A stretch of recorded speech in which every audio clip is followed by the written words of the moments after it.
I could barely feel my legs as I stepped out of my car, my body aching from 12 straight hours of patching people up, running from one patient to another, barely stopping to breathe. The hospital was chaos today, a mix of emergency cases, overbooked schedules, and the ever-present hum of stress that settled into my bones like an old, unwelcome tenant. But none of that compared to what I felt when I stepped onto my front porch. The second I reached for the door handle, something felt off. It wasn't the usual comfort of coming home after a long shift, the quiet space where I could finally let my guard down. No, tonight, my house felt hostile. And then I saw the blinking red light. The security camera, the same one I had installed, the one that was supposed to keep intruders out, was staring at me like an eye that had turned against its owner. A second later, my mother-in-law's voice crackled through the doorbell speaker, dripping with smug satisfaction. "Your wife doesn't want you here anymore." Victoria's voice slithered into my ears like nails on a chalkboard. "I have changed the locks. Go find somewhere else to live." I froze, not in shock. I had been expecting this for months. Not in fear. I knew exactly who I was dealing with. No, I paused because I wanted to savor this moment. Because Victoria had just stepped into my trap, and she had no idea. I exhaled slowly, rolling my shoulders back, forcing the exhaustion out of my voice. Then, with a calmness that I knew would infuriate her, I smiled at the camera and said, "Okay, Victoria." I could almost hear her seething through the speaker. She wanted an explosion. A reaction. She wanted me to bang on the door like some desperate, abandoned fool while she watched from the other side, reveling in my misery. But I wasn't about to give her that satisfaction. Instead, I let my gaze drift to the 3 cardboard boxes stacked neatly beside the door, my belongings shoved out like I was some unwanted guest.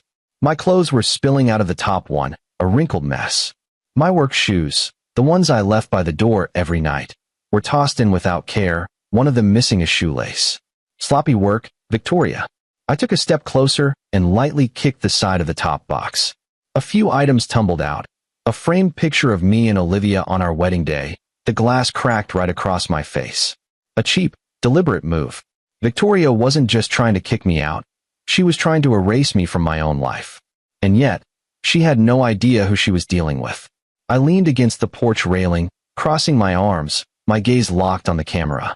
"Where's Olivia?" I asked, keeping my tone light, almost amused. Victoria's scoff crackled through the speaker, followed by the faint sound of her nails tapping against something. Probably the armrest of my couch inside my house. "She's staying with us while she processes everything," she purred, stretching out the words like she was talking to a child. "She finally saw the truth, Lucas.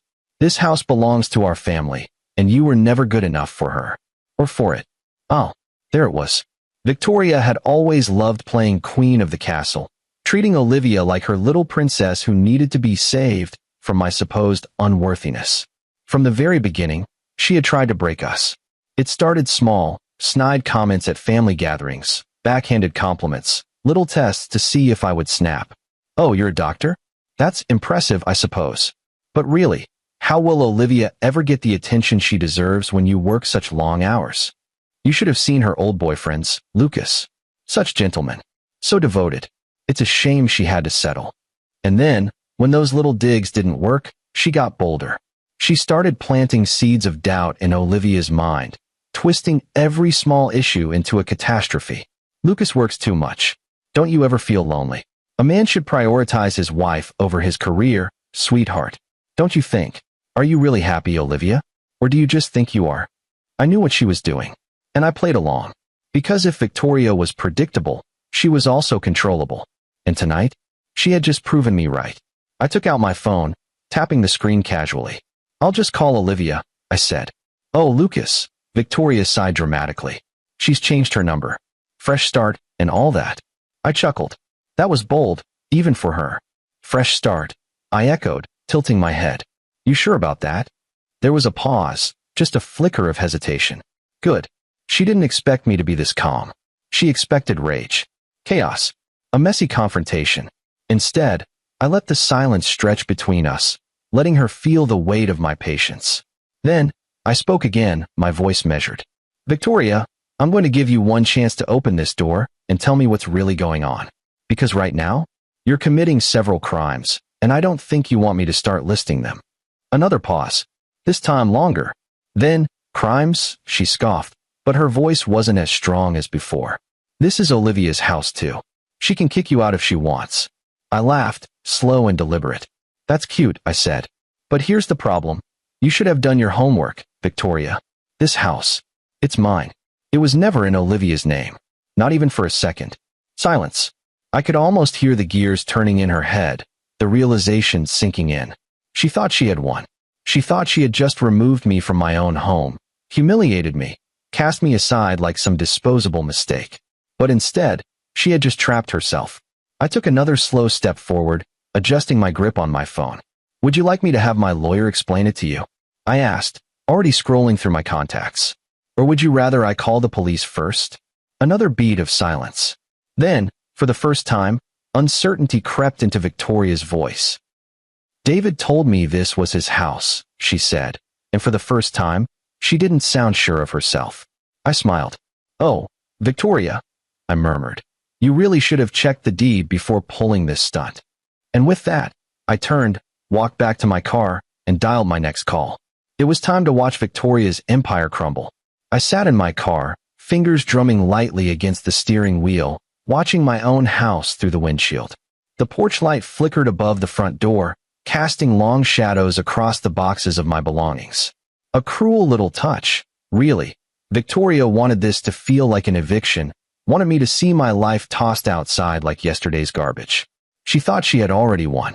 I sighed, rolling my shoulders, the exhaustion from my hospital shift finally, settling in now that the adrenaline was fading. I was tired, but not defeated. No, this was just the beginning. Victoria had played her move. Now it was my turn. I unlocked my phone and scrolled down to Natalie's number. She answered on the second ring. Tell me it's finally happening. I smirked.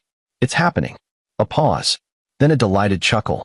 And she changed the locks, tossed my stuff outside, and tried to claim Olivia wanted me gone. A low whistle. Oh, Victoria. She really thought she could just throw you out of your own house. Apparently. Natalie sighed, but I could hear the satisfaction in her voice. Lucas, I told you this day would come. You were right to put everything in your name. She thought Olivia was on the deed. That woman really doesn't believe in reading fine print, does she? I chuckled, but it was empty. She also said Olivia changed her number. That made Natalie pause. You think Olivia actually went along with this? No, the answer was immediate. Whatever had happened between us recently, whatever doubts Victoria had tried to poison Olivia with, I knew my wife. Olivia wasn't cruel. She wasn't heartless. She wouldn't just disappear on me like that. Unless she wasn't the one making the decisions. Natalie must have heard the shift in my tone. You think Victoria did something to her? I don't know, I admitted, rubbing the back of my neck. But something doesn't add up. Olivia would have talked to me first. She wouldn't just vanish. A pause. Then, want me to send the police? I considered it. It would be the logical next step. Document Victoria's illegal eviction attempt, have officers escort me inside, and get everything on record. But something about this felt bigger. No, this wasn't just about getting my house back. This was about getting to the truth. Not yet, I told her. Let me try something first. Just don't get yourself arrested. Or killed. If I do, you'll get a fantastic lawsuit out of it. Natalie snorted. If you die, I'm getting a raise first. I ended the call, my smirk fading as I scrolled to the next number on my list. Ryan. I hesitated for only a second before hitting call. He picked up almost immediately. Lucas. Yeah. A breath of relief. Man, I've been trying to reach Olivia all day. She's not answering. And Mom's acting weird. I sat up straighter. What do you mean? I called her earlier, asked where Olivia was. She just gave me some vague crap about letting her rest and giving her space. That wasn't good. Ryan continued. Then I asked about you, and she told me. Get this, that you left on your own. Figures. A pause. Then, Lucas. What's going on? I exhaled. She locked me out of my own house. What? Changed the locks. Dumped my stuff outside. Told me Olivia wanted me gone. Silence. Then, Mom's lying. I nodded even though he couldn't see me. I know. Ryan cursed under his breath. You think Olivia's okay? That's what I need to find out. Another pause. Then, want me to meet you? I glanced at my house one last time, at the still blinking security camera, recording every second of this mess Victoria had created. Yeah, I said. Meet me at your parents' house. And bring your key. I parked 2 houses down from Victoria's mansion, killing the engine and leaning back against the headrest. The Williams estate was as pristine as ever, a cold, polished illusion of a home. Every light was on, casting a warm glow against the massive windows. It looked normal, but nothing about tonight was normal. A tap on my window made me jolt. Ryan. He slid into the passenger seat, his jaw tight. This is insane. Yeah. He let out a shaky breath. If Olivia's in there, we're getting her out. Agreed. Ryan turned the key in the front door, and we stepped into the silent house. Everything was perfect. Too perfect. The furniture was untouched, the air thick with the scent of Victoria's favorite lavender candles. It was like stepping into a museum exhibit, not a family home. Ryan headed toward the upstairs bedrooms while I moved toward the study. If Olivia was anywhere, it would be here. I pressed my ear against the heavy wooden door. Silence. Then, a shuffle. My pulse spiked. I knocked lightly. Olivia. A pause. Then, a groggy, slurred voice. Lucas. I pushed the door open, and there she was, sitting in one of the leather chairs, wrapped in a thick blanket, her head lolling slightly to the side. Her eyes were glassy. Something was very, very wrong. I rushed to her, crouching down, cupping her face. Liv, look at me. What's wrong? She blinked slowly. I don't know. Ryan appeared in the doorway, his face pale. Jesus Christ. Olivia leaned against me, struggling to keep her eyes open. I feel weird. My blood turned to ice. She was drugged, and I knew exactly who was responsible. Victoria had done something. And now, I had all the proof I needed. I pulled out my phone. Ryan, call an ambulance. Lucas, what? Call the damn ambulance. I wasn't playing anymore. Victoria thought she could take everything from me. She thought she could control Olivia. She thought she had won. She had no idea what was coming next. I sat on the edge of the couch, Olivia's limp form resting against me, her breathing slow and uneven. My hands clenched into fists as I listened to the seconds tick away on the grandfather clock across the room. Ryan stood near the door, his face pale, phone pressed to his ear. Yes, we need an ambulance. Possible overdose or intoxication. She's barely responsive. Overdose. The word made my blood run cold. I brushed Olivia's damp hair away from her forehead, whispering her name, trying to get her to focus on me. Her lips parted slightly, her brow furrowing, but her gaze remained unfocused. Ryan hung up. They're on their way. I exhaled sharply, nodding. But this wasn't over. Not even close. Victoria had done this. And I needed proof. My gaze flicked toward the desk in the corner of the study. Victoria had always treated this house like her throne, and this room? This was her war room. If she had been plotting something, the evidence was here. I carefully eased Olivia onto the couch and stood. Stay with her, I told Ryan. I'm going to find out exactly what that woman did. Ryan hesitated, then nodded. Make it fast. I moved to the desk, my fingers brushing across its polished surface. It was spotless, too clean. Victoria never left anything out in the open. But I knew her well enough to know she wasn't half as clever as she thought she was. I tugged the drawers open one by one. Empty. Empty. Bills. Useless. Then, bingo. A small, velvet pouch hidden beneath a stack of documents. I grabbed it and pulled the string loose. A bottle of prescription pills tumbled into my palm. My stomach twisted. I turned the label toward the dim light. Lorazepam.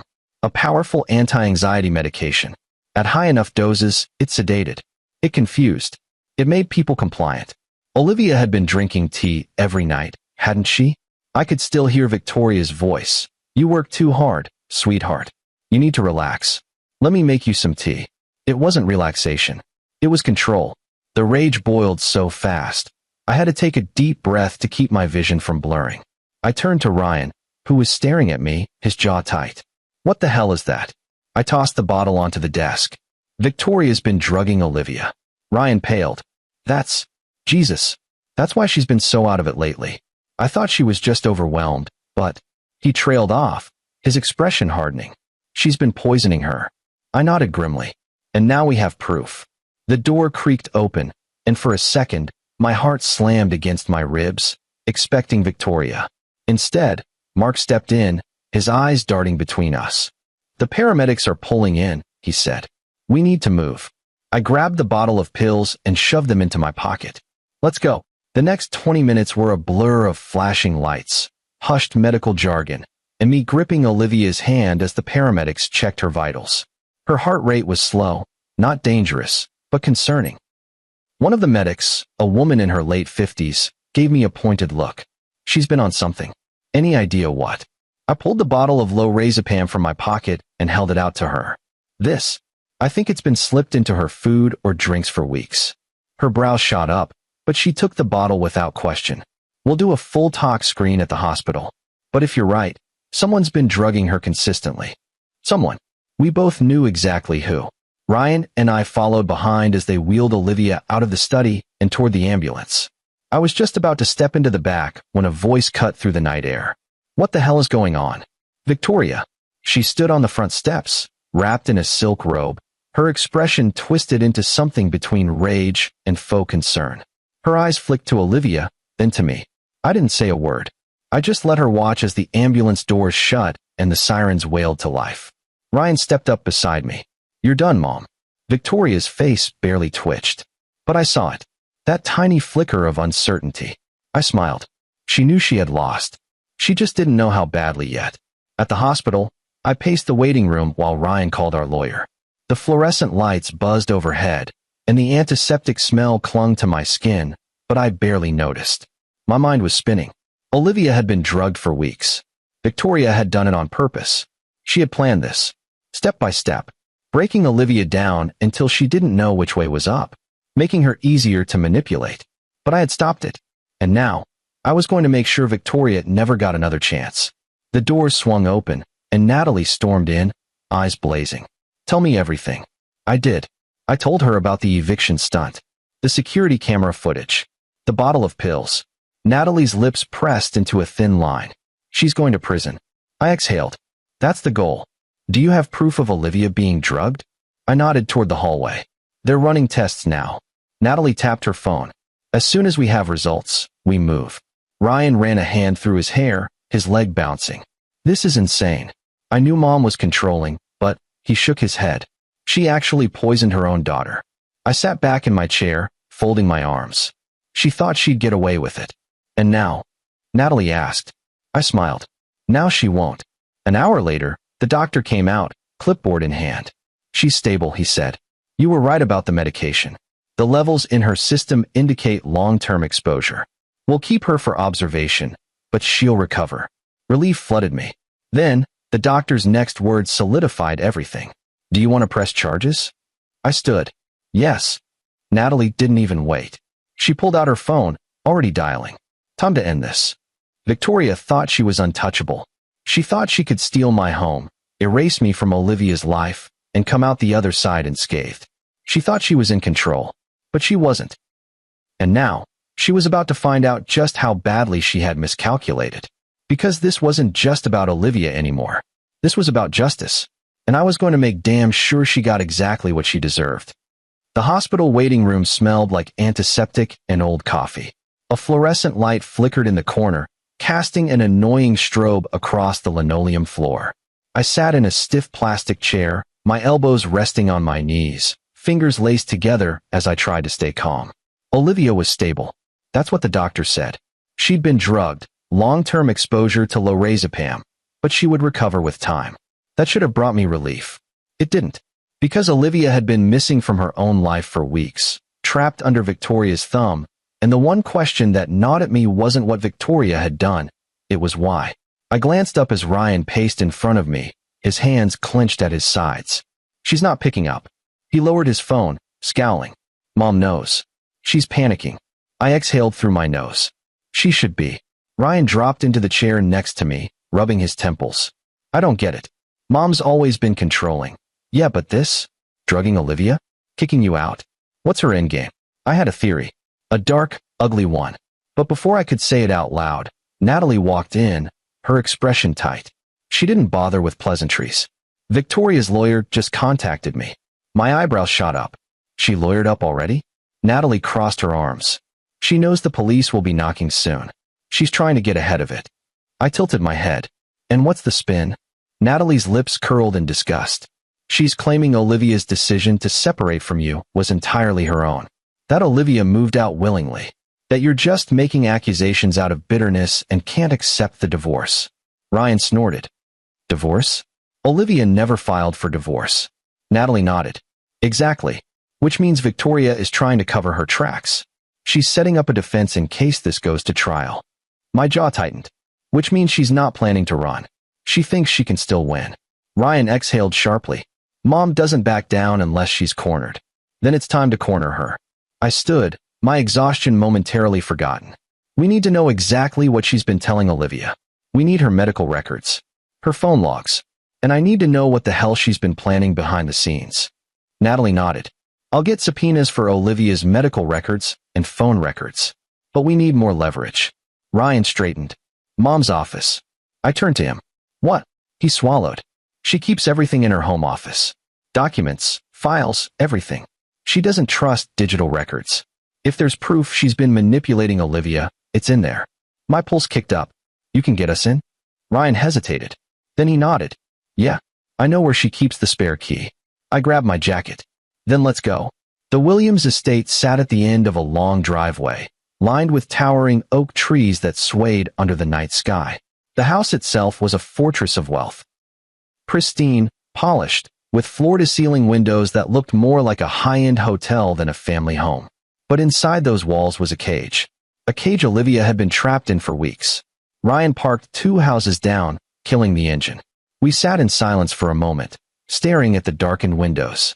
She's probably still at the hospital, Ryan muttered. But if she left, we have to be fast. I nodded. Where's the key? Ryan leaned over, yanking open the glove compartment. He pulled out a small, silver key and handed it to me. Behind the second potted plant on the porch. I smirked. She's predictable. Ryan huffed. She thinks no one in the family would ever cross her. That's why she doesn't hide things better. That arrogance is going to bury her. We got out of the car, moving quickly across the lawn. The porch was empty, the house eerily silent. I grabbed the key from behind the planter and slid it into the lock. The door clicked open. We stepped inside. Victoria's office was on the 2nd floor, just past the grand staircase. The door was locked. Ryan pulled a second key from his pocket. She changed the locks on the house, but not the office. Idiot. I watched as he turned the key and pushed the door open. The room was exactly as I remembered, an altar to control. Dark mahogany shelves lined the walls, filled with binders, paperwork, and neatly labeled folders. A massive oak desk sat in the center, papers stacked in unervingly precise piles. Ryan flipped on the desk lamp, casting long shadows across the room. We need to be fast, he muttered. I didn't waste time. I moved to the desk, flipping through the papers. Most were financial records, house expenses, legal documents. Nothing immediately useful. Then I found a locked drawer. Ryan. He turned. What? I need something to break this open. Ryan glanced around, then grabbed a heavy brass letter opener from a nearby shelf. Try this. I wedged it between the lock and the drawer frame, twisting hard. The lock snapped with a sharp crack. The drawer slid open. Inside was a manila folder labeled Olivia, Personal. I grabbed it and flipped it open. And there it was. Proof of everything. Handwritten notes in Victoria's elegant, practiced cursive. Spoke to Dr. Avery. Up dosage slightly. Olivia more compliant now. Encouraged separation talk. Reinforced idea that Lucas is neglectful. Olivia signed power of attorney papers today. Did not question it. I stopped breathing. I turned to Ryan, the words barely leaving my mouth. She got Olivia to sign power of attorney over to her. Ryan's eyes widened. What? I flipped to the next page. Attached was a signed legal document, giving Victoria control over Olivia's finances and medical decisions. My hands clenched around the paper. She was planning something bigger than just kicking me out. She wanted full control over Olivia, and she nearly got it. Ryan was pale. We need to get out of here. Now.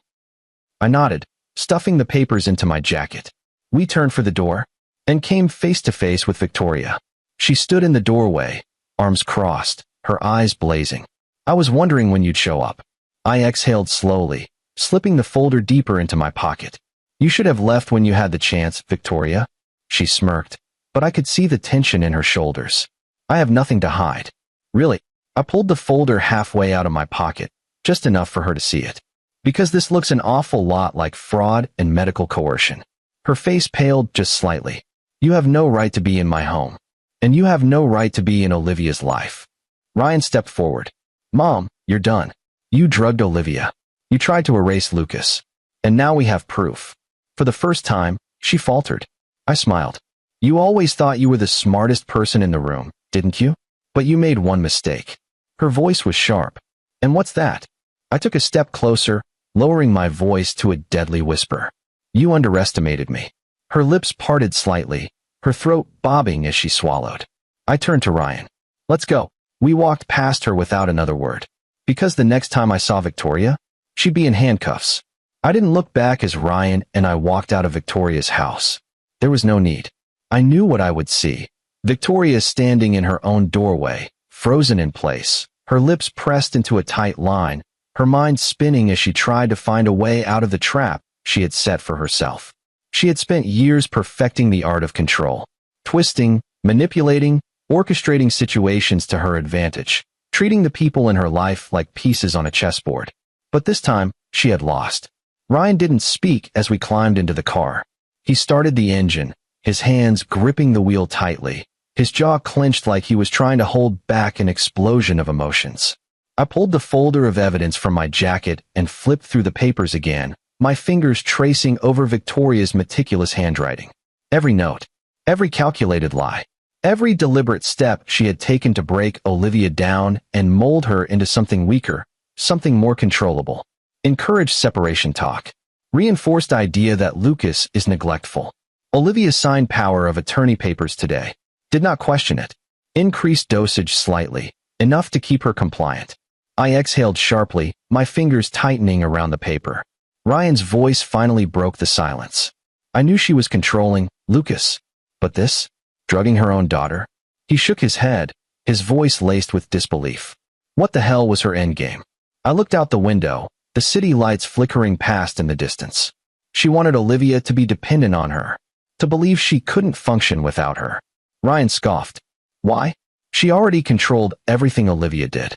Why go this far? I glanced down at the power of attorney document. And then it clicked. My breath stilled. It wasn't just about control. It was about money. Victoria hadn't just been manipulating Olivia. She had been preparing to take everything Olivia owned, including my house. My fingers curled around the paper, my mind racing. She wasn't just trying to break us up. She was trying to make Olivia legally dependent on her so she could take full financial control. Ryan's eyes widened as he connected the dots. Wait, you think she was planning to steal everything Olivia has? Absolutely. Ryan swore under his breath, gripping the wheel tighter. And the worst part? Olivia wouldn't have even known. Not in the state Mom put her in. I turned to him, my voice steady. That's why she kicked me out. She thought she was in the clear. She thought she had won. Ryan exhaled sharply, rubbing his hand over his face. What do we do now? I glanced at my phone. First, we make sure Olivia is safe. Then, we make sure Victoria never gets near her again. Victoria's web of lies.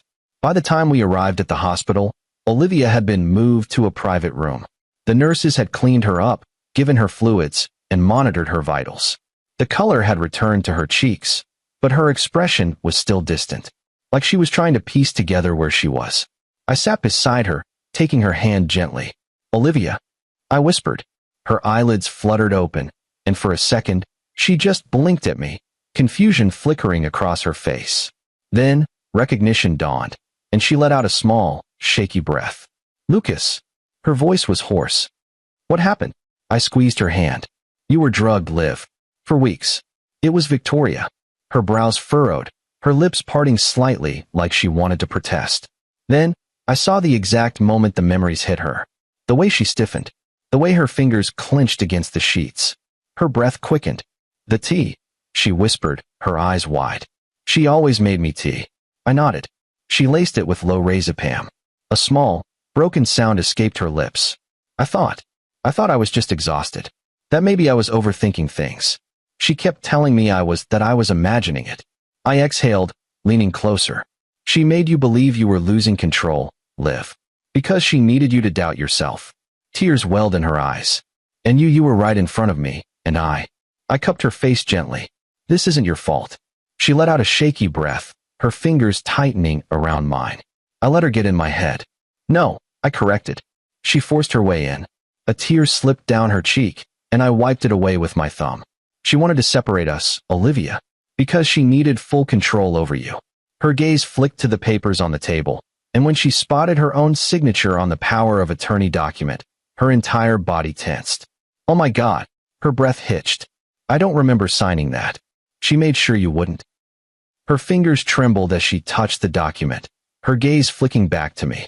She tried to take everything from me. I nodded, but she failed. She swallowed hard, her eyes shining with a mix of grief and fury. Then, softly, I want to press charges. I nodded, reaching for my phone. Already in motion. The breaking point. Victoria was arrested the next morning. I wasn't there when they took her, but Ryan was. He watched as two officers knocked on the door, as she answered in her silk robe, smiling as if nothing was wrong. And then they read her the charges. Fraud, coercion, unlawful drugging, attempted financial exploitation. Ryan told me later that her smile didn't falter until they pulled out the evidence. The signed documents, the medical records, the security footage from my house, every smug word she had uttered through the intercom, saved and documented. Her face went pale. She tried to spin it, of course. She tried to say she was protecting Olivia from me, that Olivia was fragile and needed guidance, that she hadn't done anything wrong.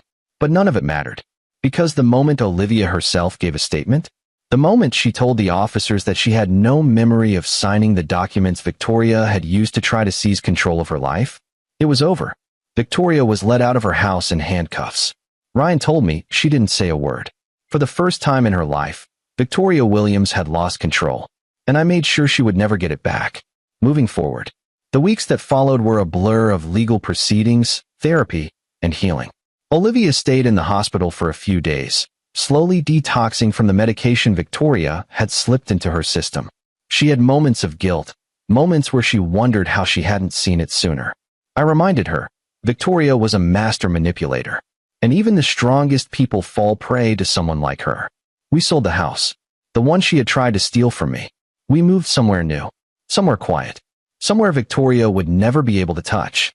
And as Olivia and I sat on our new porch one evening, watching the sun dip below the horizon, she reached for my hand. She almost destroyed us, she murmured. But she didn't. I squeezed her fingers. No, she didn't. And she never would again. The courtroom smelled like varnished wood and old coffee. The kind of place where people either fought for justice or tried to worm their way out of the consequences they had spent a lifetime avoiding. Victoria sat at the defendant's table, perfectly composed, her sharp features set in a mask of serene confidence. But I knew the truth. She wasn't calm. She was cornered. I leaned back in my chair, watching her. It had been weeks since her arrest, weeks since her empire of control had crumbled beneath her feet.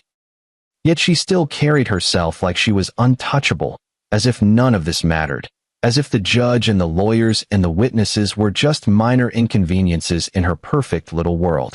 Her lawyer, a man whose suit probably cost more than my car, was whispering something in her ear. She nodded slightly, but I could see it, the tiny twitch in her fingers as they clenched against the table. She was nervous. Good. I glanced to my left, where Olivia sat beside me, her hands folded in her lap.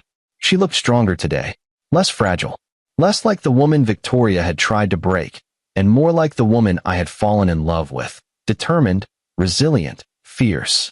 She caught me watching and gave me a small, steady nod. We were ready. The bailiff called the courtroom to order, and the judge entered, her robe billowing behind her as she took her seat. Then it began. The evidence unfolds. The prosecutor stood first, his voice sharp and precise. Your Honor, today we will present evidence that the defendant, Victoria Williams, knowingly and deliberately drugged her own daughter in order to manipulate her into signing over financial control. We will show that she illegally changed the locks on the home of Lucas Carter, attempting to force him out under false pretenses. And finally, we will demonstrate how she engaged in psychological coercion, fabricating a false narrative of marital separation to further her own financial gain. Victoria didn't flinch, but I saw the flicker of tension in her jaw. Her lawyer stood next, smoothing down his tie. Your Honor, the defense will show that Mrs. Williams was merely acting in her daughter's best interest. that Olivia Carter willingly signed the documents in question, and that Mr. Carter is attempting to paint an innocent mother as a villain due to personal grievances. I nearly laughed. Victoria had always been good at spinning lies. But this was her sloppiest work yet. The first witness was called, the doctor who had treated Olivia. He was calm, methodical, precise as he walked through the toxicology report. The patient exhibited signs of long-term benzodiazepine exposure. Based on blood work results, the medication was administered in small but frequent doses, likely over the course of several months. Given the reported symptoms, lethargy, confusion, memory impairment, it is unlikely the patient was aware she was being drugged. Victoria's lawyer stood. "Doctor, is there any way to prove beyond a doubt that my client was responsible for administering these medications?" The doctor barely blinked. Only one person had direct, unsupervised access to Olivia Carter's food and drink during the period in question, and that was her mother, Victoria Williams. The lawyer pursed his lips and sat down. Victoria's mask didn't crack, but her fingers tightened. Olivia takes the stand. When Olivia's name was called, my heart clenched. She had been dreading this moment, facing her mother, telling the truth in front of a courtroom full of people. But she stood. She walked to the stand, and when she was sworn in, she lifted her chin and spoke. "My mother has controlled my life for as long as I can remember," she began, her voice steady. "She always knew exactly how to make me doubt myself, how to make me feel like I needed her. And when I married Lucas, she hated that she was losing her grip on me." I watched as Victoria kept her expression blank. But she wasn't fooling anyone.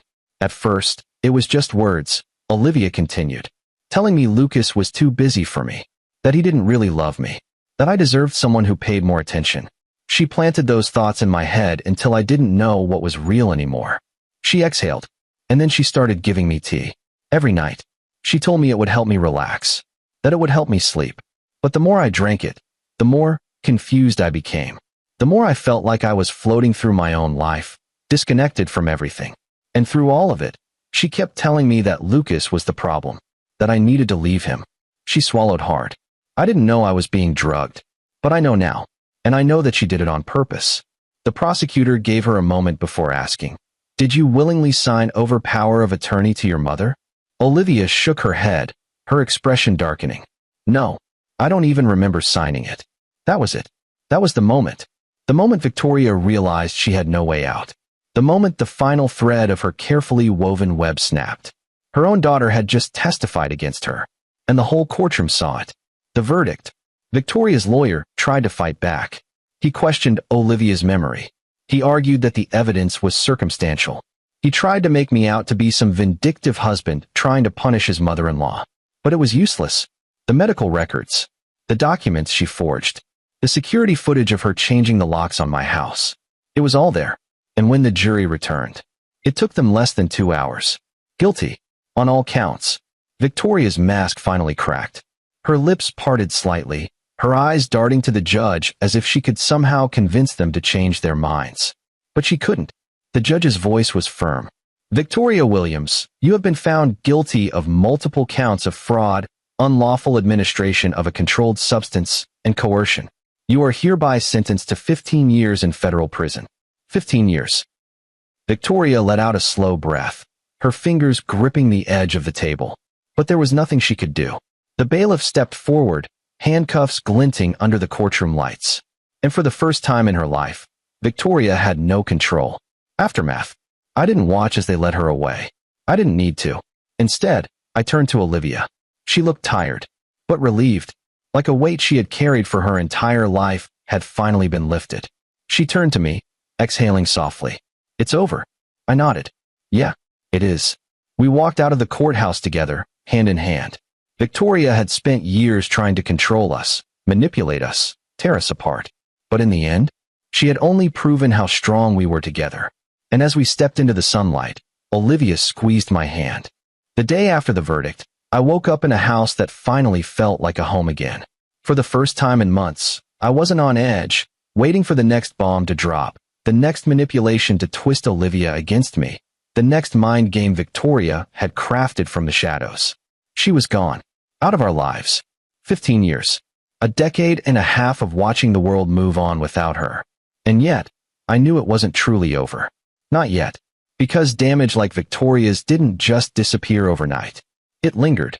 It settled in the cracks of a person's mind, whispered doubts even when the voice that planted them was locked away behind bars. And right now, Olivia was still listening to those whispers. I found her on the back porch, sitting on the wooden swing we had built together years ago, her hands curled around a steaming cup of coffee. Her gaze was distant, watching the sunrise, but I could tell she wasn't really seeing it. I sat beside her. She didn't look at me right away, just let out a quiet sigh. I don't know what to do now. I leaned back, letting the silence stretch between us. You don't have to know. She swallowed. I feel empty. I should be happy, right? She's gone. She can't control me anymore. But it doesn't feel real. It feels like, she exhaled, shaking her head. Like she's still there. In my head. Like she's still pulling the strings, even from a prison cell. I reached out, tucking a stray strand of hair behind her ear. That's what she wanted. She didn't just want control over your life. She wanted control over your mind. Her fingers tightened around her mug. And she got it. For a while, I agreed. But not anymore. She finally turned to look at me, her blue eyes clouded with something raw. How do I move on from this, Lucas? How do I stop feeling like I was just some puppet in her hands? I thought about that for a moment. Thought about everything Victoria had done to her. Then I spoke. By making choices for yourself again. By remembering that every step you take from here on out is yours. A long silence. Then, softly, what if I don't know who I am without her influence? That broke something in me. Because that was the real damage Victoria had done. Not just the drugging. Not just the fraud. She had stolen Olivia's identity and tried to replace it with something she could control. I reached for her hand, squeezing gently. Then we figure it out. Together. She stared at me for a long moment. Then, finally, she exhaled. Okay. Cutting the final strings. Over the next few weeks, Olivia took small steps toward reclaiming her life. It started with simple things, making choices without second-guessing whether Victoria would approve. She picked out new furniture for our bedroom, replacing the old set Victoria had chosen for us years ago. She started cooking again, meals she liked, not the ones her mother had insisted were proper for a lady. But the biggest change? She stopped waiting for permission. Victoria had spent years conditioning Olivia to seek her approval for every little thing. What to wear, what to eat, who to talk to. Now, she was learning how to make her own decisions again. One afternoon, she walked into the living room holding an envelope. I raised an eyebrow. What's that? She sat beside me, turning the envelope over in her hands. A letter from her. I stilled. Victoria. Even from behind bars, she was still trying to reach her. You don't have to read it, I said carefully. She doesn't get a say anymore. Olivia hesitated. Then, without another word, she stood, walked to the fireplace, and tossed the envelope into the flames. I watched as the paper curled, darkening, turning to ash. She watched, too. And when it was nothing but embers, she turned back to me. I don't need to hear what she has to say. I smiled. No, you don't. For the first time, she smiled back. A home without ghosts. A month after Victoria's sentencing, Olivia came to me with an idea. I want to sell the house, she said one evening, curled up beside me on the couch. The one we lived in before. I blinked. Are you sure? She nodded. It's not ours anymore, Lucas. It never really was. It was a battlefield. A place where she fought to keep us apart. And I don't want to live on a battlefield. I understood. So we sold it. We bought a small farm outside the city, somewhere quiet, somewhere untouched by Victoria's influence. It wasn't just a fresh start. It was ours.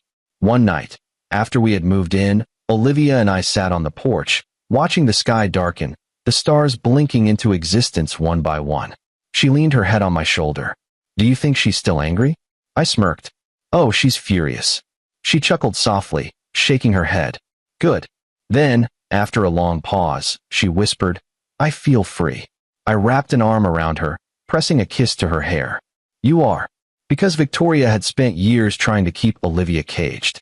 And in the end, she had only taught her how to break free. The unopened letters. Every few months, another letter from Victoria arrived. We never read them. Instead, Olivia kept them in a file in Natalie's office. A precaution, because if there was one thing we had learned, it was that Victoria never truly gave up. But she was powerless now. Just a woman in a cell, scribbling words that would never be read. Her influence was gone. Her control was gone. And we had won. The final lesson. One evening, as we watched the sunset, Olivia turned to me, her expression thoughtful. Do you think people like her ever change? I thought about that for a long moment. Then, I shook my head. No, I think they just get better at pretending. She nodded, looking out at the horizon. I used to think she loved me. I swallowed hard. Maybe, in her own way, she did. But real love doesn't look like that. She reached for my hand. No, it doesn't. We sat in comfortable silence, watching the sky shift from orange to purple. Victoria had spent years trying to tear us apart. She had thought she was the one with all the power. But in the end, she had only proven how strong we were together. And that was the real victory. The first morning in our new home, I woke up to the sound of birds instead of the distant hum of city traffic. The air smelled like fresh soil and morning dew, a welcome change from the clinical sterility of the hospital and the suffocating tension of our old life. For the first time in a long time, I woke up without dread sitting on my chest. Beside me, Olivia was still asleep, her face peaceful, her breathing even. No shadows under her eyes. No restlessness. I let myself take that in. She was healing. We both were. But the scars Victoria had left? They would take longer to fade. I carefully slid out of bed, making my way downstairs. Our new kitchen was still half unpacked, boxes stacked against the counters, dishes in random places, but it didn't matter. It was ours. Not something Victoria had chosen. Not something she had claimed. Just ours. I brewed coffee, staring out the window at the wide, open land stretching beyond our backyard. Acres of quiet, untouched peace. A place where we could rebuild. I was halfway through my first sip when Olivia padded into the kitchen, rubbing her eyes. You're up early, she mumbled, wrapping herself in one of my sweatshirts. I smirked. Slept too well, I guess. She hummed, stepping closer and stealing my coffee. This place doesn't feel real yet, she admitted after a moment. I wrapped an arm around her waist, resting my chin on top of her head. It will. She sighed, leaning into me. Do you think we'll ever stop looking over our shoulders? I was quiet for a moment. Then, truthfully, I don't know. But I know we don't have to anymore. She didn't reply, but her fingers tightened around the coffee mug. We stood there like that for a while. Breathing. Existing. Free. The final battle with the past. The letters still came. Once every few months, an envelope would arrive, always from the same sender. Victoria. She hadn't accepted her fate. Of course, she hadn't. Even behind bars, she was still trying to reach for the strings she had once pulled so easily. The first letter had been a plea for forgiveness. The second? Anger. Blame. Justification. By the third, she had resorted to thinly veiled threats, warning Olivia that she would one day regret turning her back on her mother. Olivia didn't read them, but she didn't throw them away, either. They were kept in a file in Natalie's office, unopened. A precaution. A reminder. A symbol of everything Victoria had lost. But it wasn't until one particular letter arrived, 6 months after Victoria's sentencing, that I saw something shift in Olivia. We had been sitting on the porch, watching the sun dip below the horizon when she turned to me, an unread letter resting in her lap. Do you think she'll ever stop? I didn't need to ask who she meant. I glanced at the envelope. No, but it doesn't matter. She has no power here. She traced her fingers over the paper. I hate that she still tries. I watched her carefully. What are you thinking? A long silence. Then, finally, I want to write her back. That surprised me. Are you sure? She nodded, exhaling slowly. But not for her. For me. The letter that ended everything. Olivia wrote it that night. Not long. Not emotional. Not some grand declaration of closure. Just the truth. She let me read it before she sealed the envelope. Victoria, you always told me that I needed you. That I was nothing without you. You convinced me that I was weak, that I couldn't think for myself, that I would fall apart if I ever let go of your influence. But you were wrong. I am stronger than you ever gave me credit for, and I will never let you control me again. I will not read another letter from you. I will not waste another second thinking about the person you try to turn me into. You do not exist in my life anymore. Goodbye, Olivia. She sent it the next morning. We never received another letter. Not one. Victoria had lost, and she finally knew it. The future we chose. A year passed. A year without manipulation, without mind games, without fear, and slowly, we built something new. Olivia started painting again. Something she had once loved before Victoria convinced her it was a waste of time. I took up carpentry, something I had always wanted to learn but never had time for. We built furniture together, filled our home with things we had created with our own hands. No traces of the past, only new beginnings. One afternoon, as Olivia worked on a canvas by the window, I watched her in silence. She was glowing, alive, not the hollowed-out version of herself that Victoria had tried to create. I walked over, pressing a kiss to the top of her head. She looked up, smiling. "What?" I smirked. "Nothing. Just like seeing you happy." Her eyes softened. "I am happy, Lucas." I brushed my fingers against her cheek. "Good. Because happiness? That was the one thing Victoria never wanted us to have. And now it was ours. The final lesson. One night, we sat outside, the sky stretching endlessly above us, stars scattered like tiny shards of light. Olivia rested her head against my shoulder. "Do you think she ever loved me?" I didn't answer right away, because it was a complicated question. Victoria had been controlling, manipulative, cruel. But had she loved Olivia? Maybe, in her own way. But love, real love, didn't look like that. I kissed Olivia's forehead. Maybe she thought she did. But it wasn't love. Not the kind that matters. She nodded, exhaling. "I don't think about her as much anymore." "That's a good thing." She was quiet for a long moment. Then, "I think I finally believe it, Lucas." I turned to her. "Believe what?" She smiled softly. "That I'm free." I squeezed her hand, my heart full. "You are." And that was the ultimate victory. Victoria had tried to break her, tried to erase me, tried to win. But in the end, she had done the opposite. She had proven how strong Olivia truly was. And as we sat there, in the home we had built together, I knew one thing with absolute certainty. We had survived. And we had won. Together. Thanksgiving had always been a tradition in my family. It wasn't just about the turkey or the stuffing. It was about belonging. It was about knowing that no matter what happened throughout the year, we'd all come together under one roof, laugh over old stories, and pretend, if only for a few hours, that everything was perfect. That's how it used to be. So when my mother called me a few weeks before Thanksgiving, I expected the usual rundown. I imagined her voice, brisk and efficient, rattling off assignments, who was bringing the sweet potatoes, who was in charge of desserts. Maybe she'd ask if I could pick up Dad's favorite wine, the one he always pretended not to care about but would subtly nurse throughout the evening. I was ready for all of it. What I wasn't ready for was the way she sounded. Light, almost rehearsed, as if she had been practicing this call in the mirror, smoothing out the rough edges, making sure she got it just right. "Honey, we need to talk about Thanksgiving." There was a flicker of something warm inside me, something foolishly hopeful. Maybe, just maybe, this was her way of extending an olive branch. My parents and I had been at odds for a while, dancing around the cracks in our relationship but never fully addressing them. Maybe this was the beginning of a change. "Of course," I said, forcing brightness into my voice. "What's the plan?" Silence, just for a beat too long. Then, she cleared her throat. "Well, this year is going to be a little different." I frowned, waiting for her to continue. "Your father and I thought it would be best to keep things smaller this time." "Smaller?" "Yes. You know, just a more intimate gathering. Less stress, less chaos." A strange unease crept up my spine. I glanced at the calendar on the fridge, my kids' scribbled drawings overlapping reminders of parent-teacher conferences and soccer practice. Thanksgiving had never been chaotic. It had always been predictable, controlled, because that's how my parents liked it. "Okay," I said slowly. "So what does that mean?" Another pause. Then, her voice came, carefully measured. "Jake and Olivia won't be coming this year." At first, I thought I misheard her.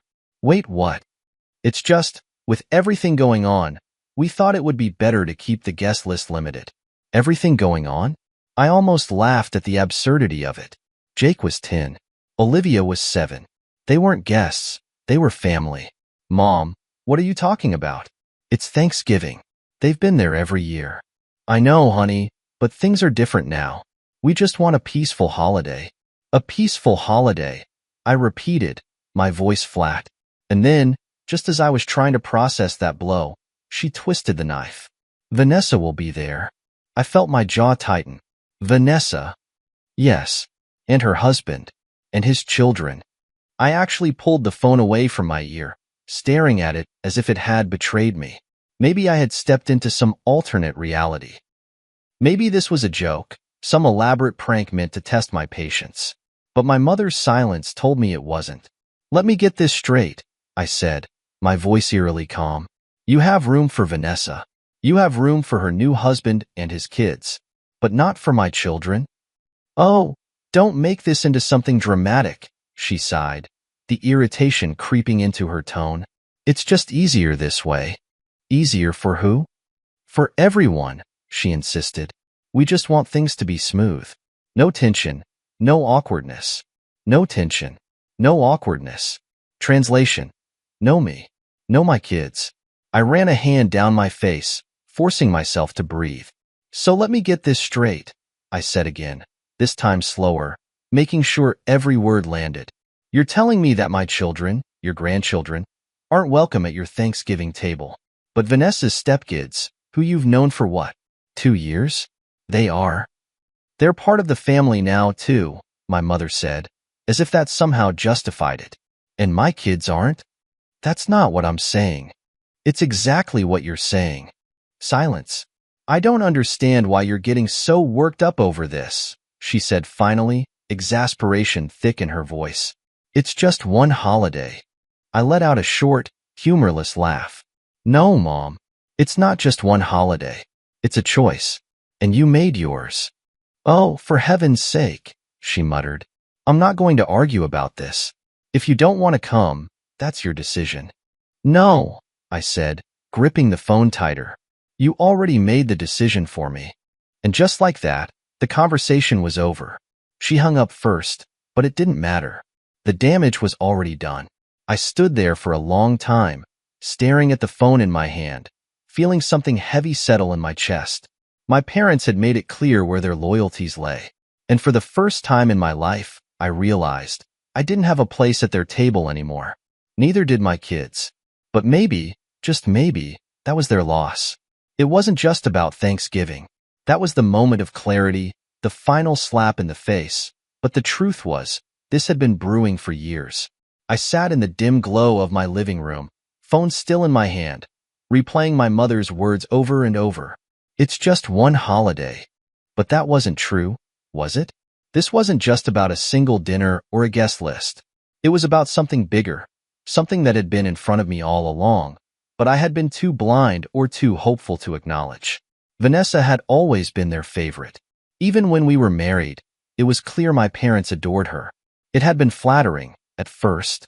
I had foolishly believed that their love for her was an extension of their love for me, that having her around meant my parents were proud of my choice, of the life I had built. But the cracks started to show when our marriage fell apart.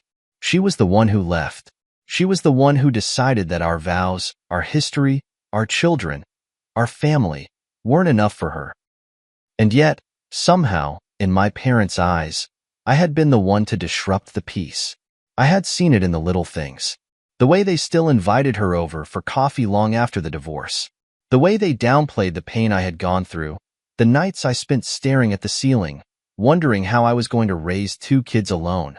The way they seemed to excuse every choice she made while scrutinizing mine. And now this. Now, they were telling me outright that my children, weren't as important as her new husband's kids. I set my phone down, pressing my fingers against my temples as I tried to contain the rising frustration. Rachel walked in, holding a steaming mug of tea, her expression wary. She had been in the kitchen when I took the call, pretending not to listen but catching every word. They really said that? She asked softly, handing me the mug. I nodded, swallowing the lump in my throat. Jake and Olivia aren't welcome. But Vanessa and her new family? Open arms. Rachel let out a short laugh, but there was no humor in it. Unbelievable. I stared at the surface of the tea, watching the ripples. I didn't even want the damn tea.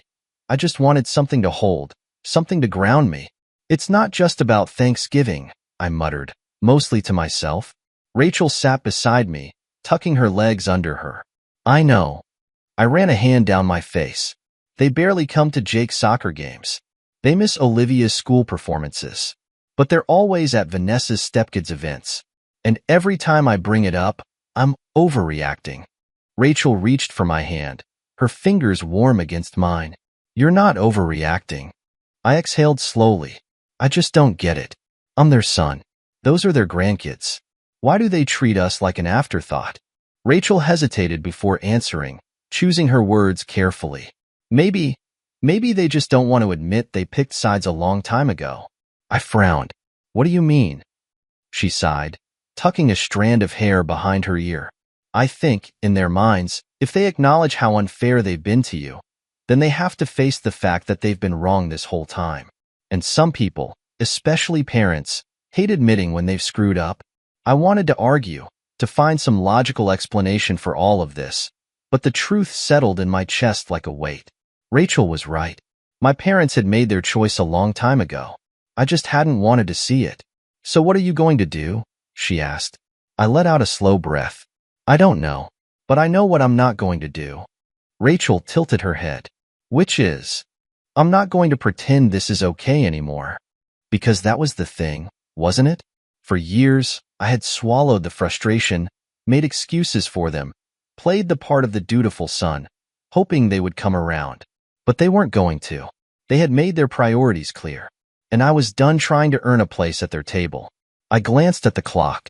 It was late. The kids were asleep upstairs, unaware of the quiet storm brewing in my head. But they would know soon enough. They would notice when we didn't go to Thanksgiving this year, when I stopped trying to drag my parents into their lives. And maybe, years from now, when they were older, they would understand that I had made this choice for them. They're going to call again, Rachel murmured. They're going to try to guilt you into showing up? I nodded. Probably. What are you going to say? I looked up at her, my jaw tightening. I'm going to tell them the truth. And I meant it. I wasn't going to argue. I wasn't going to beg them to love my children the way they deserve to be loved.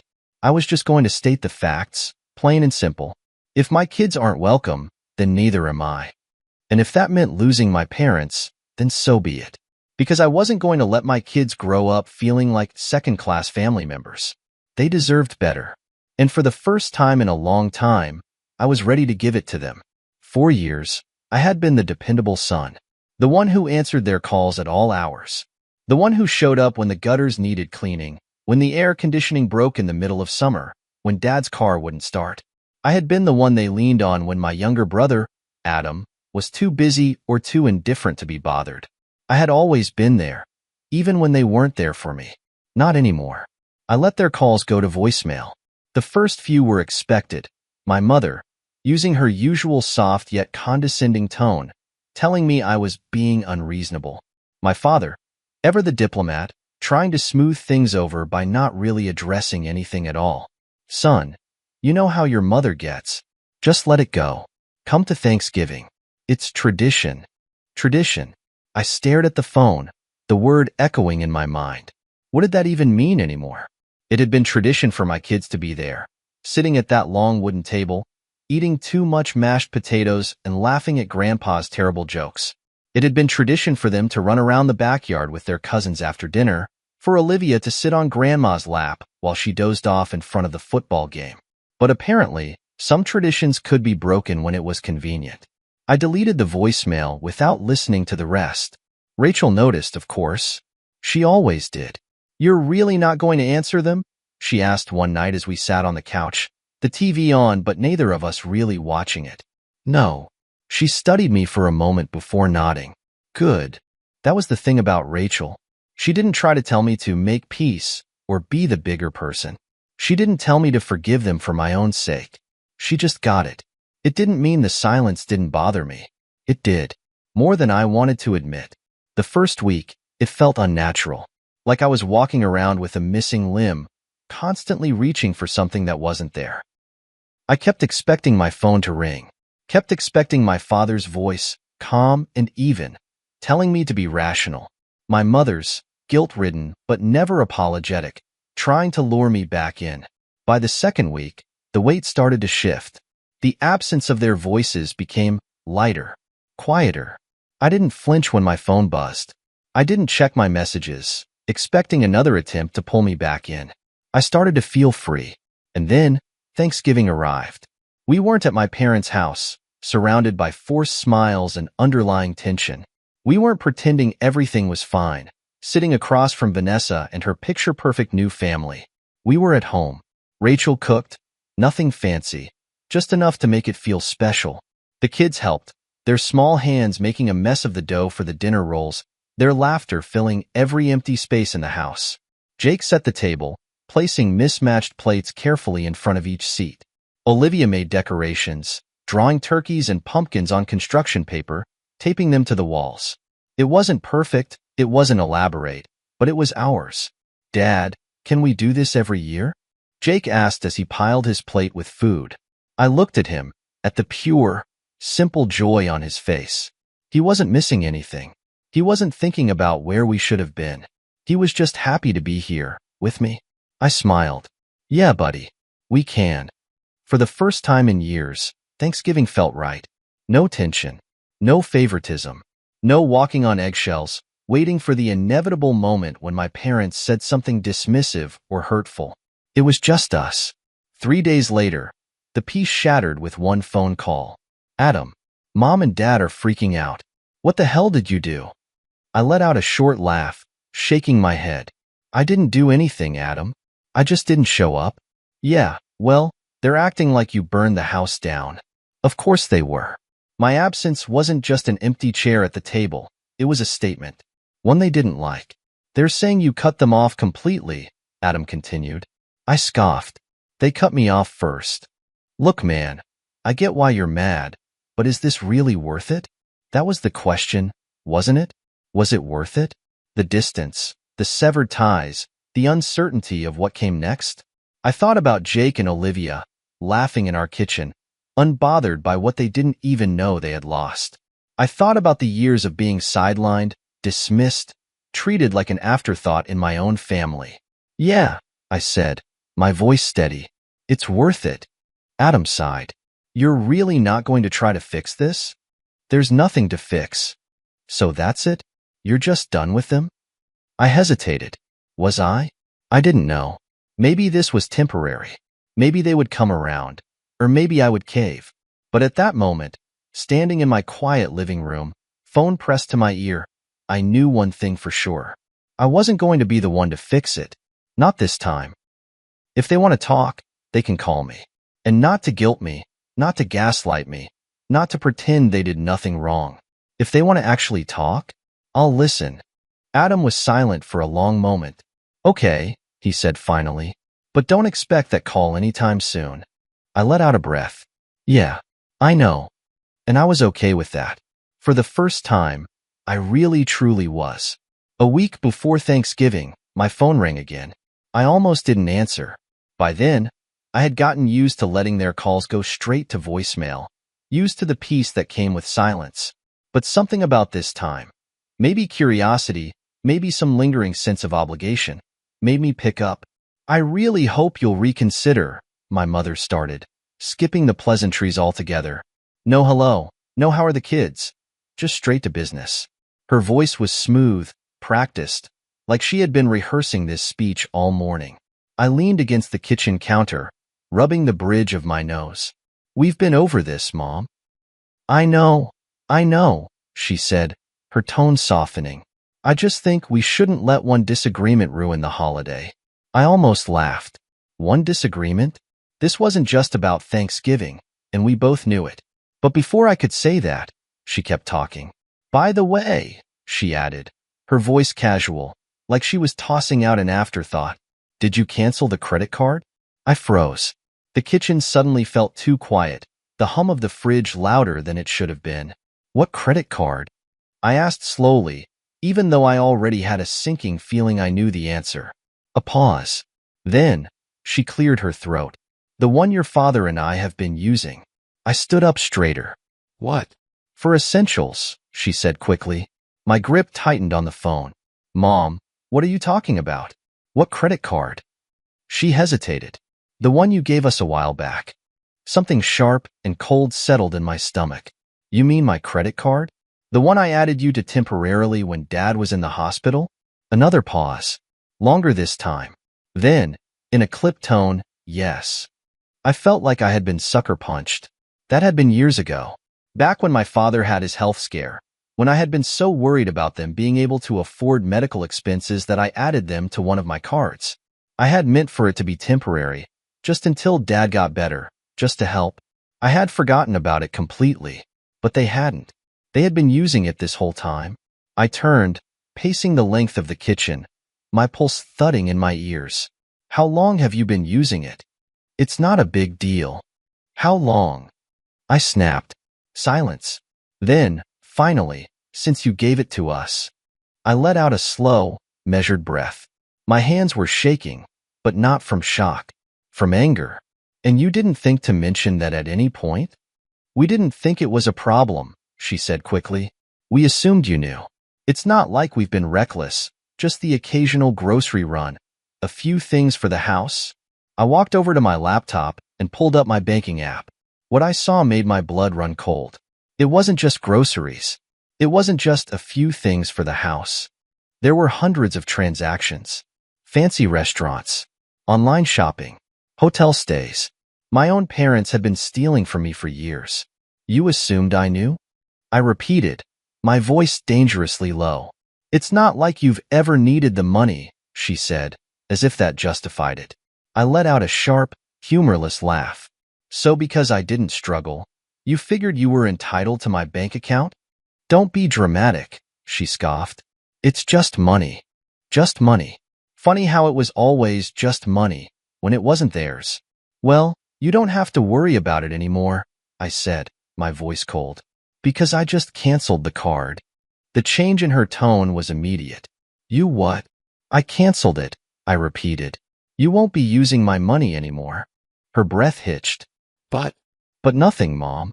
You stole from me. Oh, don't be ridiculous. Stealing is taking something without permission. I cut in. Did I ever tell you it was okay to keep using that card? She was silent. That's what I thought. For the first time in the conversation, I heard something crack in her voice. You're seriously doing this? You're going to cut us off over something so small? Small? I scoffed. Mom, you took thousands of dollars from me, behind my back, and now you want to play the victim? We're family, she cried. Yeah, and maybe that used to mean something.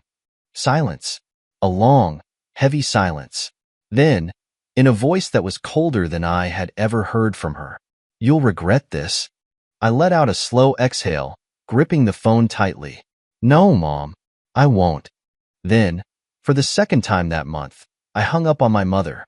I stood there for a long time, staring at the phone in my hand, feeling a strange mix of anger, relief, and sadness all at once. Rachel walked in a few minutes later, her brows furrowing when she saw my face. What happened? She asked. I turned to her, shaking my head, still processing. They've been using my credit card this whole time. Her eyes widened. What? Yeah, I muttered. For years.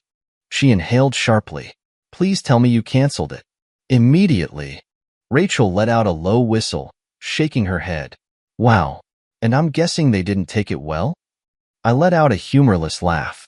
Mom basically told me I'd regret it. Rachel's expression hardened. You won't. I sighed, running a hand down my face. Yeah, I know. And for the first time, I really truly meant it. Thanksgiving came and went without so much as a whisper from my parents. No last-minute calls, no attempts to guilt me into showing up. The silence was deafening, and I was fine with it. Or at least, I told myself I was. Instead of the usual formal dinner at my parents' house, I spent the day in my own home with Rachel, Jake, and Olivia. It was different. Not the grand, overly polished meal I had grown up with, but something simpler, warmer. Rachel made her famous mashed potatoes. Olivia insisted on stirring the gravy, and Jake nearly set the kitchen on fire when he tried to help with the rolls. We laughed, we ate, and we made our own tradition. No forced conversations. No underhanded comments. No lingering feeling that I was somehow the disappointment in the room. I should have felt free. But 3 days later, my phone rang. It was Adam. Mom and Dad are freaking out. What the hell did you do? I almost laughed. Of course. What do you mean? What did I do? I shot back. I didn't do anything. I just didn't show up. Yeah, well, they're acting like you burned the house down, he said, sighing. I sat down on the couch, rubbing my temples. Why am I not surprised? They're saying you cut them off completely, Adam continued. I scoffed. They cut me off first. Look, man, Adam said, his voice shifting to something almost pleading. I get why you're mad, but is this really worth it? Cutting them off completely? I clenched my jaw, resisting the urge to snap. You think this is just about Thanksgiving? You think this is about one dinner? I don't know, maybe? Adam said, frustration creeping into his voice. They're mom and dad. They're not perfect, but they raised us. I inhaled slowly, my patience hanging by a thread. They raised us, yeah. And then they decided Vanessa's new family was more important than mine. They took my money for years, Adam. And now that I've stopped playing along, they're the ones playing the victims. Silence on the other end. I could hear him breathing, could practically picture him rubbing his forehead like he always did when he was thinking. I'm not saying they're right, he admitted, but they're still our parents. Yeah? And what exactly does that mean, Adam? My voice was calm, but cold. Does that mean I just roll over every time they cross a line? Does that mean I just pretend this didn't happen? Keep giving them what they want so they don't throw a tantrum? I just don't want to see this turn into something we can't come back from. I let out a breath, shaking my head. That's the thing, Adam. I didn't do this. They did. Another long pause. So that's it? You're just done with them? I hesitated. Was I? I didn't know. Maybe this was temporary. Maybe they'd come around. Or maybe I would cave. But at that moment, standing in my quiet living room, phone pressed to my ear, I knew one thing for sure. I'm done being the only one trying. Adam sighed. You know they're never going to apologize, right? I know. So what's the point? The point, I said slowly, is that I don't have to keep pretending everything is fine just because they're too proud to admit they were wrong. He let out a dry laugh. You always were the stubborn one. Yeah, well, I muttered, guess I finally learned it from them. I could hear the conflict in his voice, the part of him that wanted to defend them and the part of him that knew I wasn't wrong. They're gonna be pissed, he finally said. Let them be. A pause. All right, man. I'll talk to you later. Yeah. I hung up, tossing my phone onto the coffee table and leaning back against the couch. Rachel walked in, holding 2 mugs of coffee, and handed me one without a word. Adam, she asked knowingly. I nodded, blowing on the coffee before taking a sip. What did he say? The usual, I muttered. They're freaking out. I should be the bigger person. Blah, blah, blah. Rachel smirked. And what did you say? That I'm done playing their game. She nodded approvingly. Good. I exhaled, staring at the ceiling. Then why does it still feel like I lost? Rachel set her coffee down and scooted closer, her hand resting on my knee. Because you still care. I let out a humorless laugh. Yeah, guess that's the problem. Huh? She squeezed my knee gently. You did the right thing. Then why does it feel so damn hard? Because walking away from family, even when they hurt you, is never easy, she said softly. But that doesn't mean it's not necessary. I let her words sink in, the weight of them pressing against my chest. She was right. I was grieving something I had never really had. A family that put me and my kids first. A family that saw me as more than just someone to take advantage of. It was a loss. But maybe, just maybe, it was also a beginning. I took another sip of my coffee, exhaling slowly. Yeah, I said, more to myself than to her. I guess you're right. And this time, I really hoped I believed it. December arrived, bringing with it a sharp chill in the air and a tension I couldn't shake. I should have been enjoying the season, buying gifts for the kids, decorating the house, indulging in Rachel's obsession with holiday movies. But instead, I was staring at an envelope that had been slipped into my mailbox. A letter. A legal letter. Rachel found it first, standing in the kitchen, flipping through the stack of mail. At first, she didn't think much of it, until she saw the sender's name. You might want to take a look at this. I set my coffee down and took the envelope from her, my stomach tightening as I read the return address. It was from my parents, or rather, from their lawyer. I tore it open, scanning the contents quickly. At first, I thought it had to be a joke, a mistake. But as I read the words over and over, my chest grew tight with anger. They were demanding reimbursement, an itemized list of expenses, food, clothes, school supplies, medical bills, everything they had ever spent on me growing up, tallied up and neatly presented in black and white. Nearly $100,000. Rachel snatched the letter from my hands, her eyes widening as she read it. "Are they serious?" she breathed. I let out a humorless laugh, running a hand through my hair. "Oh, they're serious. They're demanding money for raising you?" Rachel asked, shaking her head in disbelief. "Yep." She stared at me, waiting for me to say something, to react. But I just stood there, gripping the counter, trying to process the sheer insanity of what I was holding. Rachel dropped the letter onto the table. "Okay. No. This is insane. Parents don't bill their kids for existing." "Yeah, well, mine do." I picked up the letter again, my eyes narrowing at the closing paragraph. "If payment is not received, we will be forced to take legal action to recover these costs." I let out another dry laugh. They're actually threatening to sue me. Rachel's mouth fell open. This is next level insane. I nodded, exhaling slowly. I wasn't even surprised at this point. First, they threw my kids aside. Then, they took my money behind my back. And now, when I finally put my foot down, they wanted to charge me for existing? It was pathetic, and I wasn't going to let them get away with it. Without a word, I grabbed my car keys. Rachel crossed her arms. "Where are you going?" "To handle this." "And by handle, you mean?" "Exactly what it sounds like." Rachel sighed, rubbing her forehead. "Do I need to remind you that people who send legal letters don't usually respond well to confrontations?" "Good," I muttered, "because I'm not looking for a response. I'm looking for an answer." She gave me a wary look, but didn't stop me. She knew better. 20 minutes later, I was standing on my parents' front porch, gripping the letter in one hand, my other fist clenched at my side. I knocked. Hard. After a few moments, the door swung open, and my father stood there, his expression unreadable. "I figured you'd show up," he said, stepping aside to let me in. I walked in, my heart pounding, the familiar scent of their house triggering something deep and bitter inside me. My mother was in the living room, pretending to be surprised by my arrival. "Oh, honey, we weren't expecting you." I held up the letter, shaking it slightly. "Really? Because this sure as hell says otherwise." She sighed dramatically. "You're overreacting." "Overreacting?"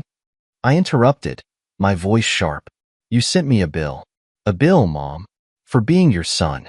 My father folded his arms. "It's not unreasonable. We gave you a life. We made sacrifices. It's only fair that you give back." I laughed bitterly. "Give back? That's rich, coming from you. You've taken from me for years. And now you want to act like I owe you something?"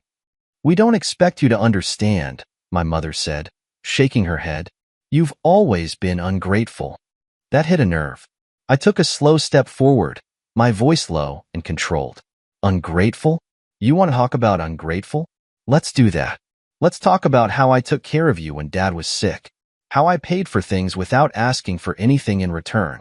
How I let you use my credit card because I trusted you. And what did you do? You stole from me. You treated my kids like they didn't matter. And now, because I finally said enough, you're trying to squeeze more out of me?" They were quiet. For the first time, they had no excuse. "This isn't about money," I continued. "This is about control. You hate that I walked away. You hate that I'm not bending over backward to please you anymore. And this?" I held up the letter.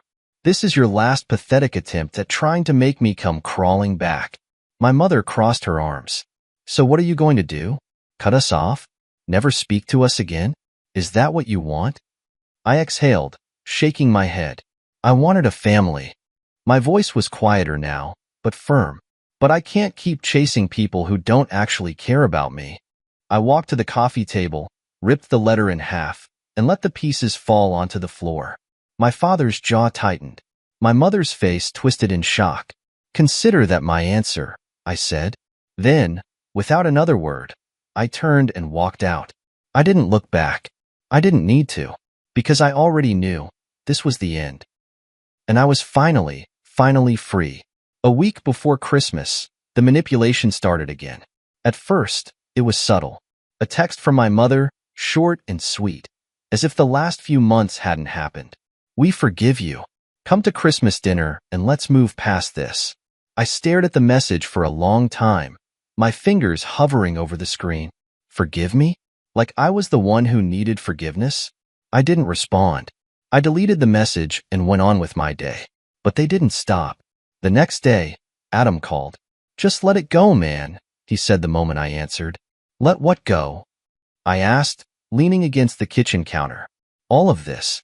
Mom and Dad are willing to move on. Why can't you? I let out a sharp laugh. Move on? You mean pretend none of this happened? Just show up and act like they didn't throw me and my kids aside? Adam sighed. Look, I get it. What they did was messed up. But is it really worth ruining the family over? Adam, they ruined the family. Not me. Yeah, but you're the one keeping this fight going, he argued. I gritted my teeth. So what? I just let them get away with it? I'm not saying that, he said carefully. I just think maybe it's time to be the bigger person. I am the bigger person, I shot back. That's why I'm not putting up with their crap anymore. Adam didn't have a response for that. Look, I said, exhaling. You do whatever you want. Go to Christmas dinner. Pretend everything's fine. But I'm done playing that game. He was quiet for a long time. Then, finally, he said, All right, man. I don't want this to be permanent. Neither do I admitted. But I'm not the one who needs to fix it. When I hung up, I felt the usual mixture of frustration and exhaustion. I knew Adam wasn't trying to be the bad guy. He just didn't want to be in the middle of it. But that's the problem, isn't it? People always want to smooth things over without addressing the actual damage. But I wasn't interested in smoothing things over. And I sure as hell wasn't interested in letting them rewrite the story to make themselves the victims. Still, I wasn't prepared for what happened on Christmas Eve. It was just after dark when I heard the knock at the door. Rachel was in the kitchen, putting the finishing touches on the cookies we baked with the kids. Jake and Olivia were in the living room, curled up in blankets, watching Home Alone for the 100th time. Everything was calm, cozy, exactly how I wanted it. Then I opened the door, and there they were, my parents, standing on my doorstep, with gifts for my kids. I blinked, caught between disbelief and irritation. What are you doing here? My mother smiled, as if she hadn't spent the last 2 months treating me like I was the villain in her story. We wanted to see the kids. It's Christmas Eve, my father added, as if that explained everything. I stared at them, my grip tightening on the doorknob. You had your chance to be in their lives, I said evenly. And you made your choice. My mother's smile faltered. Oh, don't be dramatic, sweetheart. We just want to give them their presents. No, I said simply. She blinked. Excuse me? No, I repeated, stepping outside and shutting the door behind me so the kids wouldn't hear. You don't get to use gifts to weasel your way back in. That's not how this works. Oh, for God's sake, my father muttered, shaking his head. Is this really necessary? You tell me, I said, because a few weeks ago, you were threatening to sue me, and now you want to play the doting grandparents? My mother sighed, pressing a hand to her chest like she was the one suffering. Can't we just move past all of that? Past what? I asked, tilting my head. The part where you stole from me? The part where you threw my kids aside? The part where you tried to charge me for being born? My mother's lips tightened. You always make everything so dramatic. I let out a short laugh. Yeah? Well, you always make everything about you. They stood there, staring at me, waiting for me to cave, to give in like I always did. But I wasn't that person anymore. Go home, I said. My mother's eyes widened. What? You heard me, I said. Go home. But the kids are fine without you. Her face twisted in anger. You're being cruel. No, I said, my voice calm. Cruel is what you did. I'm just holding you accountable for it. My father exhaled sharply, shaking his head. You're making a mistake. I met his gaze, steady and unshaken. No, Dad. I'm finally making the right choice. I didn't give them a chance to argue. I turned, walked inside, and shut the door. Rachel was standing by the kitchen, watching me carefully. You okay? She asked. I let out a slow breath.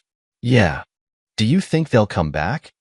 I glanced at the door, feeling nothing but cold indifference. Doesn't matter. Because they already lost. And this time, I wasn't looking back. I thought that was the end of it. I had shut the door. I had made my stance clear. I had cut them off, for real this time. But if there was one thing I should have known by now, it was that my parents didn't take rejection lightly. They weren't done. They never were. New Year's Eve was supposed to be a fresh start. A clean slate. I wanted to leave all of this behind. Wanted to focus on my kids, on Rachel, on the life I was building without them. And for a while, it seemed like I would. Then came the knock on the door. Not my parents this time. Adam. I sighed before even opening the door. I already knew what this was. I pulled it open to find him standing there, hands shoved into his pockets, looking both annoyed and exhausted. Can we talk? He asked. That depends, I said, crossing my arms. Are you here as my brother, or as Mom and Dad's messenger? He sighed, running a hand down his face. Look, man, this is serious. So was the last time they pulled something, I said flatly. Why do I get the feeling this is just more of the same? Adam hesitated. Then he pulled out a folded piece of paper and handed it to me. I didn't even have to open it to know what it was. I could feel it in my gut. They wouldn't, I muttered, even as I unfolded the paper, scanning the words that confirmed what I already knew. A legal notice. They were filing for grandparents' rights. I let out a dry, humorless laugh. They're actually trying to take me to court? Adam looked pained. They just want to see the kids. Bullshit. I snapped the paper shut and shoved it into my pocket. They don't give a damn about the kids. They just want control. It's not like that, man. Then what is it like, Adam? My voice rose. They threw my kids aside for Vanessa's new family. They stole from me for years. And now, because I finally walked away, they're trying to force their way back in through the courts? They're scared, he muttered.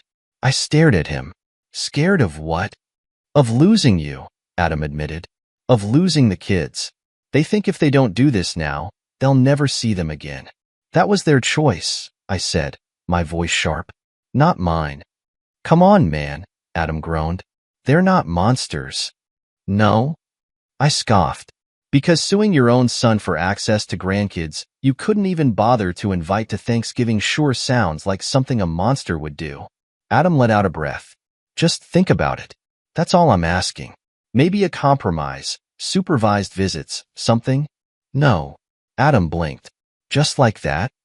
Yes, just like that. I stepped back, gripping the door handle. If they wanted to be in my kids' lives, they should have acted like it before now. But they didn't. They made their choice and I made mine. This? The lawsuit? It's just another way to manipulate me. And I'm done. Adam stared at me for a long moment. Then he sighed and shook his head. I hope you know what you're doing. I do, I said firmly. For once in my life, I really do. I shut the door. And this time, I didn't look back. The next day, I met with a lawyer. She was sharp, direct, and didn't sugarcoat anything. I like that. They don't have a case, she told me. Grandparents' rights vary by state, but in situations like this, where you're an involved, present parent with no history of neglect or abuse, judges almost never side with the grandparents. They'd have to prove that cutting them off is harming the children in some way. Which they can't, I said. She nodded. Exactly. Still, we need to be prepared. If they push this, it could get messy. I exhaled, rubbing my jaw. I'm ready. And I meant it. For once, I wasn't afraid of their threats. I wasn't scared of the guilt they tried to throw at me. I wasn't a little boy desperate for their approval anymore. I was a man protecting his family, and I would fight them with everything I had. 2 weeks later, my lawyer sent their attorney a response. It was short, direct, and it made one thing very, very clear. If they wanted to take me to court, I was ready. And I wouldn't just be defending myself. I would be countersuing for fraud, unauthorized credit card use, and emotional distress. It didn't take long for them to back down after that. Adam called me a few days later. They dropped it, he said, sounding drained. Good. Dad's pissed, he added. Mom won't stop crying. That's not my problem, I said. I know, Adam sighed. But you really think this is the end? I glanced out the window, watching Jake and Olivia chase each other around the yard. Rachel was sitting on the porch, sipping tea, her eyes flicking toward me every now and then, making sure I was okay. Yeah, I said finally. I do. And for the first time in my life, I felt free. Weeks passed with no calls, no texts, no sudden visits. It was strange at first, the silence. For years, my parents had been a constant presence, sometimes welcome, mostly unwanted. But now, it was as if they had finally realized I wasn't going to play their game anymore. And I wasn't. For the first time, I could breathe. I could wake up without dreading some passive-aggressive message. I could enjoy my mornings with Rachel, making pancakes for Jake and Olivia, watching them laugh without that lingering bitterness in the back of my mind. I was free. And yet, there was still that nagging part of me, that little voice that whispered, what if this really is it? What if you never hear from them again? I wasn't sure if that was a bad thing. But then, Adam called. I don't know why I'm even trying, he said, his voice heavy. Then don't, I replied simply. Mom and Dad miss you. I scoffed. They miss having control over me. Come on, man, Adam sighed. It's not like that. Then what is it like, Adam? I challenged. Because from where I'm standing, they treated my kids like they didn't matter. They stole from me.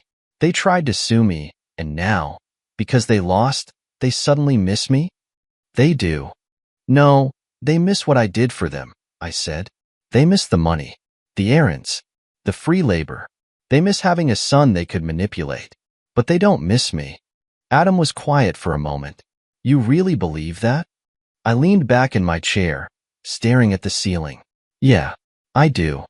Then I guess this is it, Adam said quietly. Guess so. That sucks. Not for me, I said. Adam exhaled heavily. All right, man. Take care of yourself. You too. And that was the last time we spoke. The next few months felt like I was waking up from a fog. Everything was lighter. I didn't realize how much weight I had been carrying until it was gone.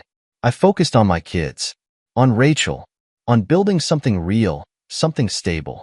For the first time in years, I wasn't looking over my shoulder, waiting for the next explosion. And it felt good. Better than I ever expected. Spring arrived, bringing warmer days, longer nights. One afternoon, I was sitting on the porch, watching Jake and Olivia chase each other across the yard. Rachel sat beside me, her hand warm in mine. She glanced at me, a small smile playing on her lips. You look different, she said. I raised an eyebrow. Different how? Lighter. I let out a breath. Yeah, I feel lighter. She squeezed my hand. Think they'll ever try again? I watched the kids, their laughter filling the air. Doesn't matter, I said. They already lost. And for the first time in my life, I meant it. Spring had always been my favorite season. Something about it felt like a reset, a clean slate. The world stretching itself awake after months of cold and gloom, like it was shaking off everything heavy and suffocating.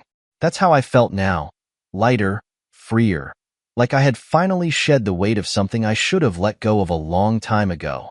It had been months since my last conversation with Adam. Months since my parents had tried one last time to force their way back into my life. And despite everything, the anger, the hurt, the sheer absurdity of it all, I was at peace. Really, truly at peace. And yet, as I sat on the porch with a cold drink in hand, watching Jake and Olivia race across the yard, I couldn't help but wonder if they'd ever try again. If one day, I'd look at my phone and see my mother's name on the screen, pretending none of it had ever happened. If my father would suddenly decide that pride wasn't worth losing a son. If Adam would come back, still stuck in the middle, still trying to convince me that I was the one being unreasonable. Penny for your thoughts? Rachel's voice pulled me back, and I glanced over to see her watching me carefully. You already know, I muttered, taking a sip of my drink. She nodded. Still thinking about them? Not in the way you think, I admitted. It's just weird, you know? After years of all that chaos, all that drama, just nothing. Rachel hummed in understanding. It's because you were always the one putting in the effort. The moment you stopped, everything fell apart. I let her words settle. She was right. I had been the one holding it all together. The one making the calls, showing up, keeping the relationship alive. But the moment I walked away, it had crumbled. Because they had never truly valued me, only what I did for them. I think part of me always believed they'd realize they were wrong, I admitted. That they'd wake up one day and try to fix things. But they didn't. They never will, Rachel said softly. I exhaled slowly, nodding. And I had finally made my peace with that. That evening, after the kids had showered and settled in with their books, Rachel and I sat curled up on the couch, a soft blanket draped over us. Do you ever regret it? She asked suddenly. Regret what? Cutting them off. I was quiet for a moment, thinking, did I regret it? There had been moments, fleeting, quiet moments, where doubt had crept in, where I had wondered if I was being too harsh. If maybe, just maybe, I should have handled things differently. But then I'd remember Thanksgiving. I'd remember the credit card. I'd remember the lawsuit. I'd remember the way they had dismissed my kids like they were strangers while welcoming Vanessa's new family with open arms. And suddenly, there was no doubt left. No, I said firmly. I don't regret it. Rachel nodded, her fingers tracing absent patterns on my arm. You did the right thing, she said, her voice steady. For yourself. For Jake and Olivia. I know. And I did. For once, I knew I had made the right choice. 4 years, I had been the dutiful son. The one who bent over backward to keep the peace. The one who took the hits and smiled through the hurt. Not anymore. I had broken free. And I wasn't looking back. Spring stretched into summer, and with it came a new sense of normal. No more waiting for the other shoe to drop. No more second-guessing my decisions. I focused on what mattered. Weekend trips with the kids. Lazy Sunday mornings with Rachel. Evenings spent laughing over dinner, feeling present in a way I hadn't in years. One night, as I tucked Olivia into bed, she blinked up at me sleepily. Daddy? Yeah, baby? Are we gonna go to Grandma and Grandpa's house ever again? The question caught me off guard, but I kept my expression calm. Do you miss them? I asked carefully. She thought for a moment, then shrugged. Not really. Just wondering. I smoothed a hand over her hair. No, sweetheart. We're not going back. Okay. She yawned, rolling onto her side. No sadness.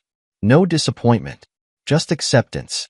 And as I turned off the light and stepped into the hallway, I realized something. This wasn't just my fresh start. It was theirs too. A new beginning.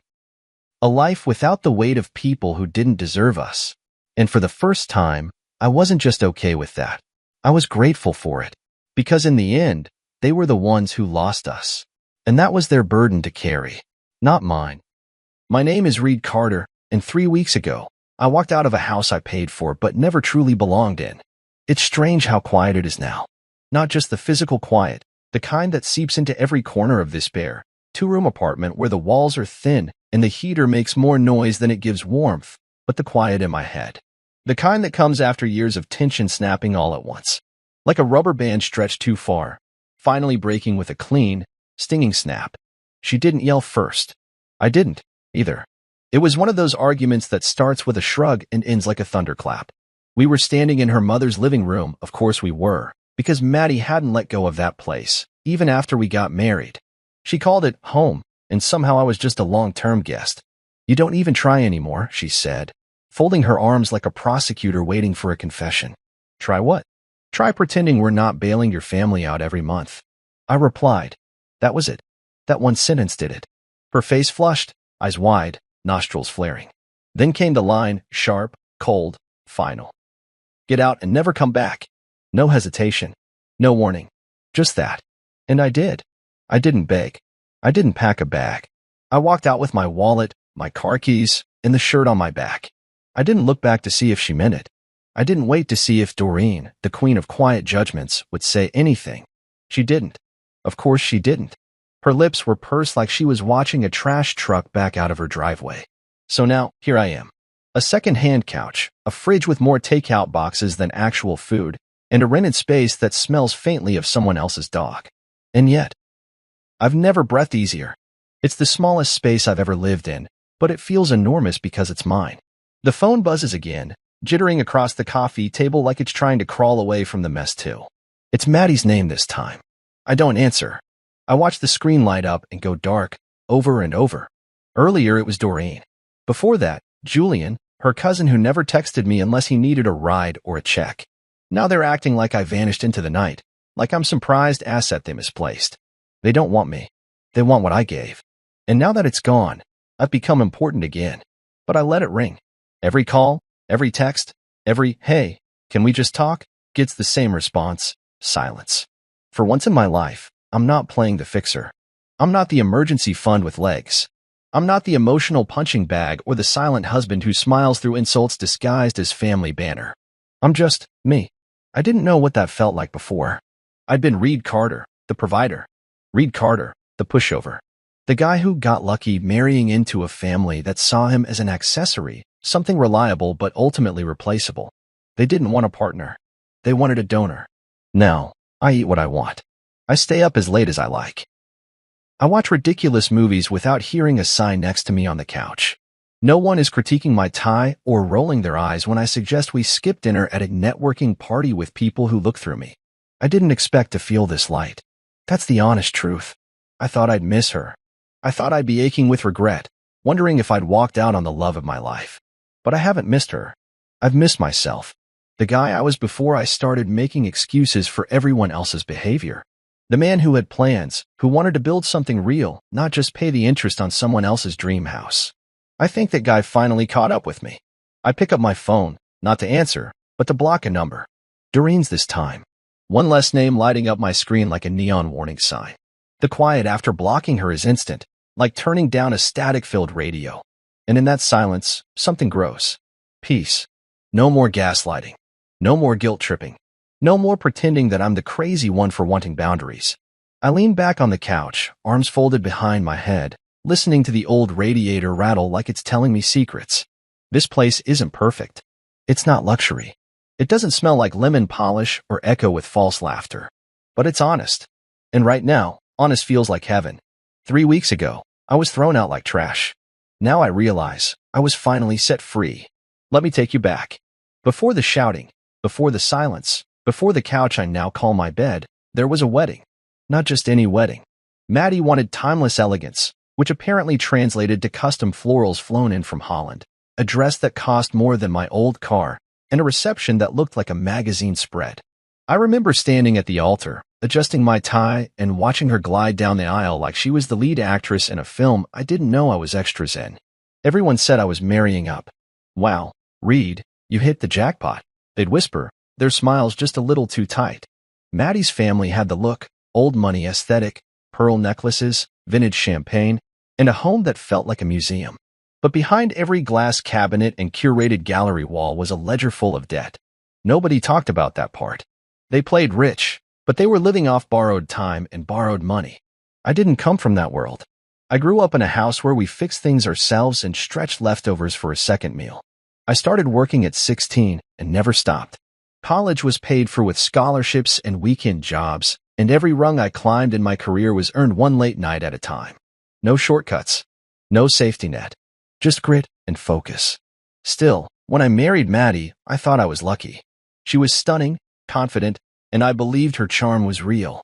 I believed that smile meant she saw me, not just what I could give. For a while, I let myself live in the illusion. She moved me into her family's house, under the guise of tradition. Her father had left it to her mother, Doreen, and Maddie said it was only right we continue the legacy. What legacy, exactly? A 2-story monument to superficial stability, where broken pipes hid behind marble countertops and the mortgage whispered louder than any designer heels could stomp. Guess who paid for the upkeep? The paint, the plumbing, the new roof when a storm came through? Me. Every time. Maddie said I was investing in our future, but it never felt like ours. The paperwork didn't have my name on it. The conversations were always, "Mom needs this," "Camden's struggling," or "It's only for now." It was always for now. I handled the grocery bills even when Doreen hosted her wine nights and her friends loaded up the fridge with artisan cheeses and sparkling waters I couldn't pronounce. I paid for the utilities even though half the lights in that place stayed on all night like it was Buckingham Palace. And the mortgage, God, the mortgage, I handled that like it was my sacred duty. Doreen never thanked me. She just nodded like a queen accepting tribute. They always made me feel like I should be grateful. You're lucky to be part of a family like this, Maddie would say, brushing her hair in front of the vanity I installed, wearing a robe I bought. I used to nod, used to believe it, used to think that maybe I'd finally arrived somewhere better than where I came from. But now that I'm out of it, I see things clearly. They weren't rich. They were rehearsed. They knew how to play wealthy, knew how to make everyone believe they had it together. But if I stopped paying 1 month, the whole show would collapse like a flimsy stage set. And the worst part? I think they knew it too. I think they leaned into my need to be reliable. They saw my work ethic not as something to admire, but something to exploit. Maddie always had 5-star taste. The clothes, the restaurants, the parties where everyone talked about art galleries they'd never been to. Meanwhile, I was grinding through 16-hour workdays just to keep the illusion afloat. I came home exhausted, only to be told I wasn't ambitious enough when I suggested we skip the next charity gala and save for a vacation we actually wanted. You know what really gets me? I didn't complain. I thought that's what love was, carrying more when the other person needed you to. I thought, eventually, they'll see what I've done. They'll appreciate it. They'll meet me halfway. They never did. It was like being the invisible scaffolding holding up a beautiful building. No one notices you until you're gone, and then they're shocked when the walls crack. I remember one night, Maddie said, "You're too serious all the time. You never enjoy what we've built." I looked at her and thought, what we've built? I was the only one building. Everyone else was decorating. Now, sitting here in a place that's barely decorated at all, I feel richer than I did in that house. My bank account might be smaller, but at least now it's mine. I buy things that make sense. I eat food I actually like. And when I walk into my front door, I don't brace myself for another request masquerading as a compliment. Maddie always told me we have to maintain appearances. Well, appearances were all it ever was. It didn't start all at once, you know. That's the thing about slow exploitation. It's like a leaky faucet. One drip doesn't mean much. But if you ignore it long enough, you'll find your floor warped, your pipes rusted, and your foundation quietly rotting. That's how it was with Maddie's family. With Doreen. With Camden. With all of them. At first, it felt like the right thing to do. Doreen lost her husband a few years before Maddie and I met. She'd built her world around him, and when he was gone, so was the backbone of everything. The house, the finances, the sense of structure. She kept the facade up, though pearl earrings, manicured nails, sipping imported tea on her sun-drenched porch. But behind that porcelain smile was chaos. Bills hidden in drawers. Repairs pushed off for months. Empty bank accounts padded with overdraft extensions. And when I came around, I was just the man with a wrench and a wallet. It started small. Doreen needed help with the electric bill just this month. I covered it. Then the boiler broke in the dead of winter. She looked at me like, "You're the man here, right?" So I paid for it. I didn't even hesitate. I told myself, this is family. You step up for family. Then it was the mortgage. Doreen was behind again. Maddie said, "It's just until things stabilize." She said that like it was a 2-week cold. But those 2 weeks turned into 4 years. 4 years of auto-pay deductions hitting my account like clockwork while I got emails from Maddie with subject lines like "brunch with the girls this Saturday," and found this amazing interior designer on Insta. Camden was next. The family wild card. Maddie's younger brother who always had a scheme but never a job. He just needed a place to crash for a few weeks. I came home one day to find him already unpacked in our guest room, playing video games and drinking one of my craft beers. Maddie gave me that look like, "Please don't make this awkward." So I didn't. I shut up. I paid for the groceries that now had to feed 3. I fronted Camden's car insurance when he claimed his account was frozen. And then, God help me, I co-signed his loan when he wanted to start fresh with a used Honda. He defaulted 3 months later. Then came Julian, Maddie's cousin. A smooth talker with $1 million smile and a community college dropout's ambition. He was going back to school, he said. Needed a little help with tuition. Maddie handed me the phone with those hopeful eyes. "Just for 1 semester, Reed. You'll be changing his life." So I paid. And never heard from Julian again. It wasn't just the money. It was the way they made me feel like denying them meant I wasn't loyal. If I hesitated, even for a second, I got the full guilt trip package. Maddie would say things like, "You're really going to say no? After everything they've done for us?" What exactly had they done for us? Doreen baked a cake for our wedding. Camden drove Maddie to the salon once. That was the list. Every time I gave, they made it feel like a test. And if I passed, I was accepted. If I resisted, I was cold, selfish, unloving. Family helps family, they'd say. Maddie said it the most. Like it was scripture. Like she was born with a halo and I was some outsider who needed to be taught the way of the gospel. And God help me, I believed her. I believed being generous would win me love. I thought saying yes meant I was loyal, that I was building something. But it wasn't a relationship I was building. It was a dependency, a trap dressed up in familial obligation and designer guilt. You know what I remember most? The way they look at me after I said, yes. It wasn't gratitude. It wasn't love. It was relief.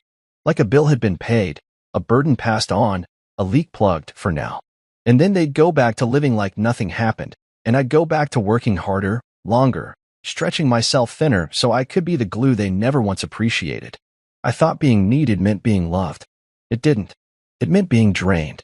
It meant being convenient.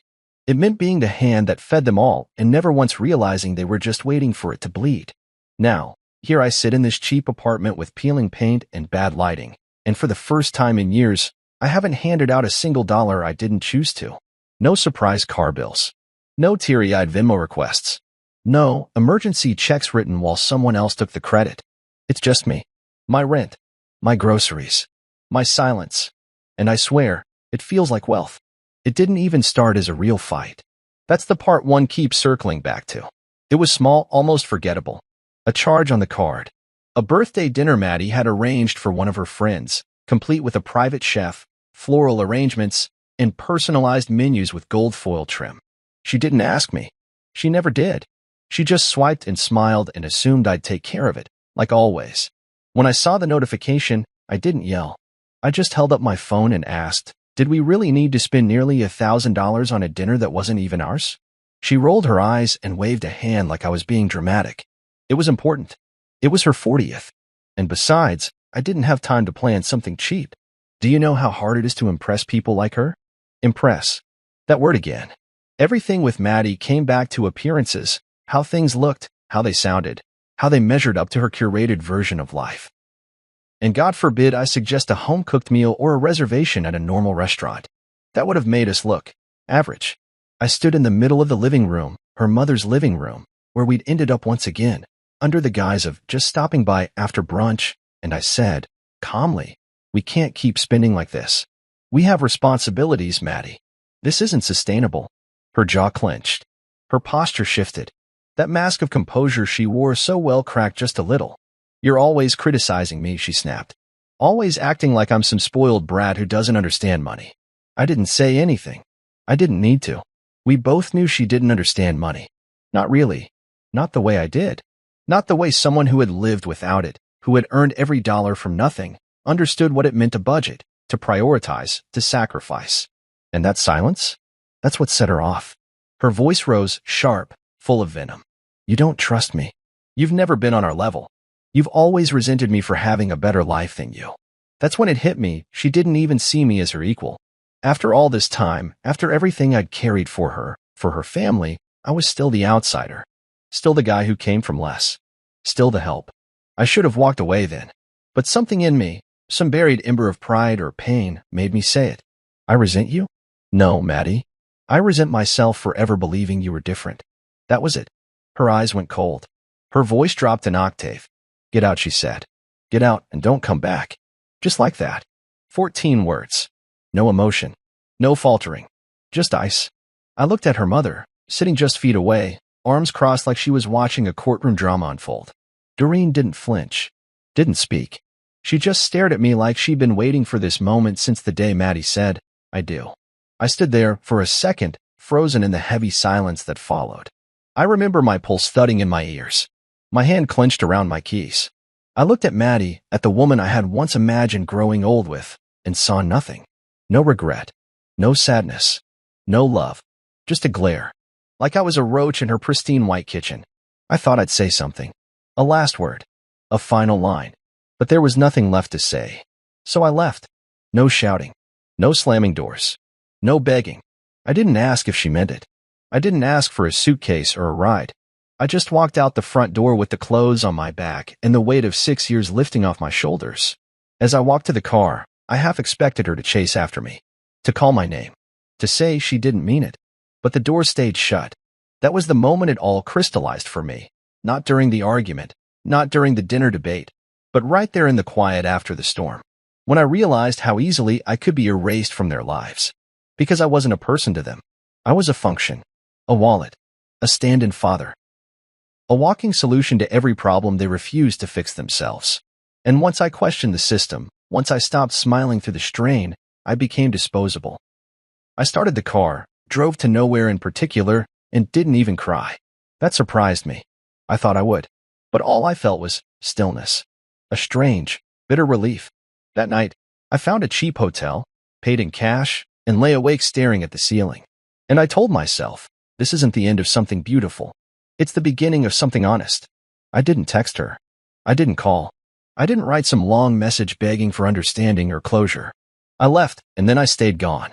That same night, after Maddie told me to get out, I found a furnished one-bedroom on the east side. Craigslist listing. Ugly tile floors, a chipped coffee table, and a mattress that looked like it had survived a frat house. I took it anyway.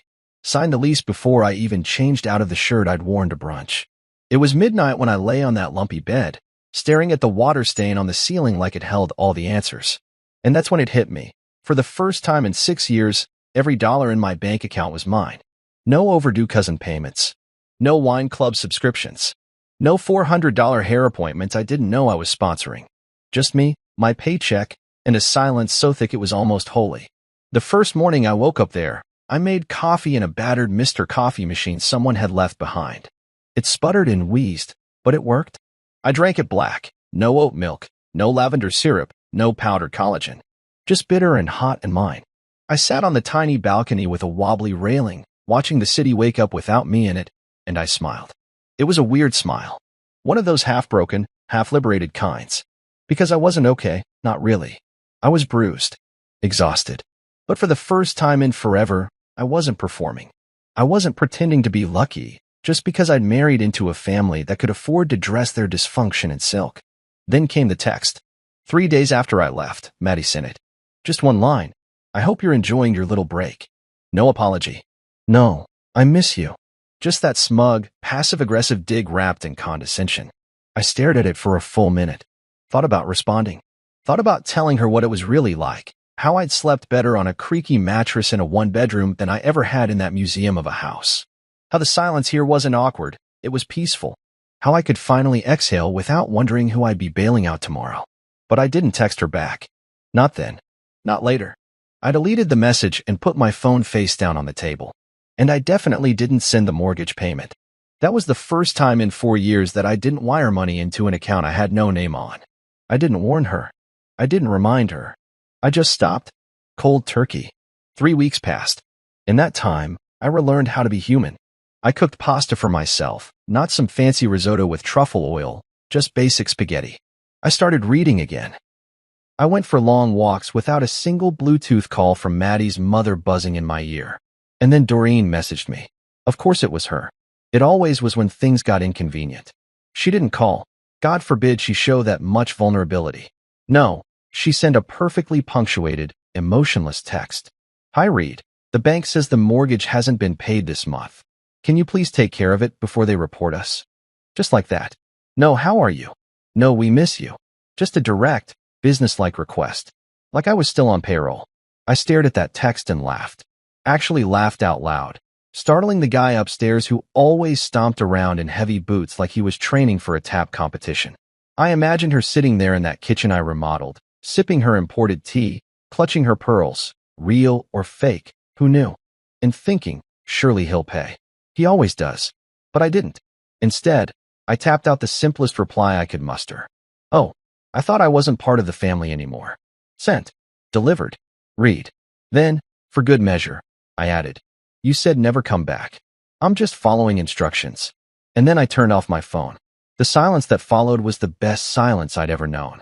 I made myself dinner, grilled cheese and soup, The comfort meal of someone who's choosing peace over performance, and watched some dumb sci-fi movie where the world ends but the guy still gets the girl. I laughed. Alone. Happy. Uninterrupted. Because for the first time, I wasn't a safety net.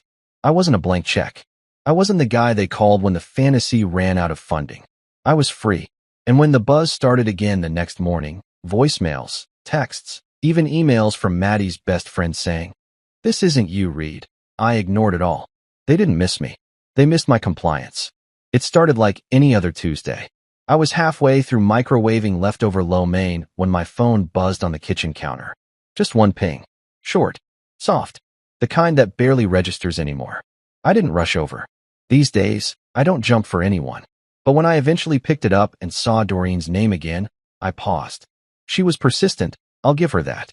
10 texts deep and still trying. Still acting like we were tethered by something other than a string of unreciprocated favors. I opened the message. "Hi, Reed. The bank says the mortgage hasn't been paid this month. Can you please take care of it before they report us?" That was it. No greeting. No sentiment. No attempt to even pretend like she was talking to someone she once called family. Just a cold, direct line like I was a customer service rep late on a task. I reread it, lo mein in hand, and something in me cracked, not like a branch snapping, more like a pressure valve hissing after being sealed for years. This wasn't just audacity. This was Olympic-level entitlement. She wasn't asking me to come home. She wasn't worried about Maddie or asking how I was holding up. No. She wanted me to fix it. Again. Like I was a glitch repairman for their broken fantasy. I could see her in my head, sitting at that overpriced marble kitchen island, perfectly composed, texting me with one hand while sipping espresso with the other. I imagined her thinking, "He'll cave. He always does." And the worst part? That used to be true. Not this time. I didn't even have to think about my reply. Oh, I thought I wasn't part of the family anymore. I hit send before I could overthink it. The words felt good, right? Then, almost like a reflex, I typed again. "You said never come back. I'm just following instructions." Send. I stared at the screen, watched the read receipt appear, and then locked my phone. Turned it off completely. I wasn't in the mood for the tsunami I knew was coming. I went back to my couch, picked up my fork, and finished my cold noodles in peace. That night, I slept better than I had in weeks. No guilt. No second-guessing. Just deep, solid rest. The kind where your body stops bracing for impact. By morning, my voicemail was overflowing. I didn't even need to listen to know who they were from. Doreen. Camden. Probably Maddie, too. And sure enough, when I scrolled, there she was. 2 missed calls. 1 message. I didn't play it right away. I made coffee. Opened a window. Let the city air sweep through my small apartment like a cleansing ritual. Then I sat down, took a deep breath, and hit play. Her voice was shaky. Not broken. Just agitated. "Reed. This isn't funny. You're being immature. This affects more than just you. It affects all of us. All of us." As if I was still in the equation. As if my departure was some clerical error and not the result of her throwing me out like last season's wardrobe. I deleted the message before it even finished. I didn't need the rest. I knew the rhythm by heart, deflection, blame, veiled threats wrapped in pleas. I'd heard it too many times, in too many tones. The family's greatest talent was rewriting history while it was still happening. Later, I checked my email. A message from Camden, full of clumsy phrases like, "You know how mom gets," and "let's just squash this," as if this was some brotherly spat over a borrowed video game. I didn't respond. Instead, I opened my banking app and smiled. For once, no large auto drafts. No mystery charges labeled gift deposit or event fund. Just my rent, my utilities, my life. I sat back, legs crossed on the coffee table, and asked myself something I'd never dared to ask before. What if this is what real freedom looks like? What if the version of Reed that lived in that big house, that showed up to every family crisis with a checkbook and a plastered-on smile, what if he was the imposter? And this guy? This quiet, unbothered man with instant noodles and a clear conscience? What if he's the real me? It wasn't a comfortable thought. Growth rarely is. But it was true. That day, I did something simple. Something ridiculous.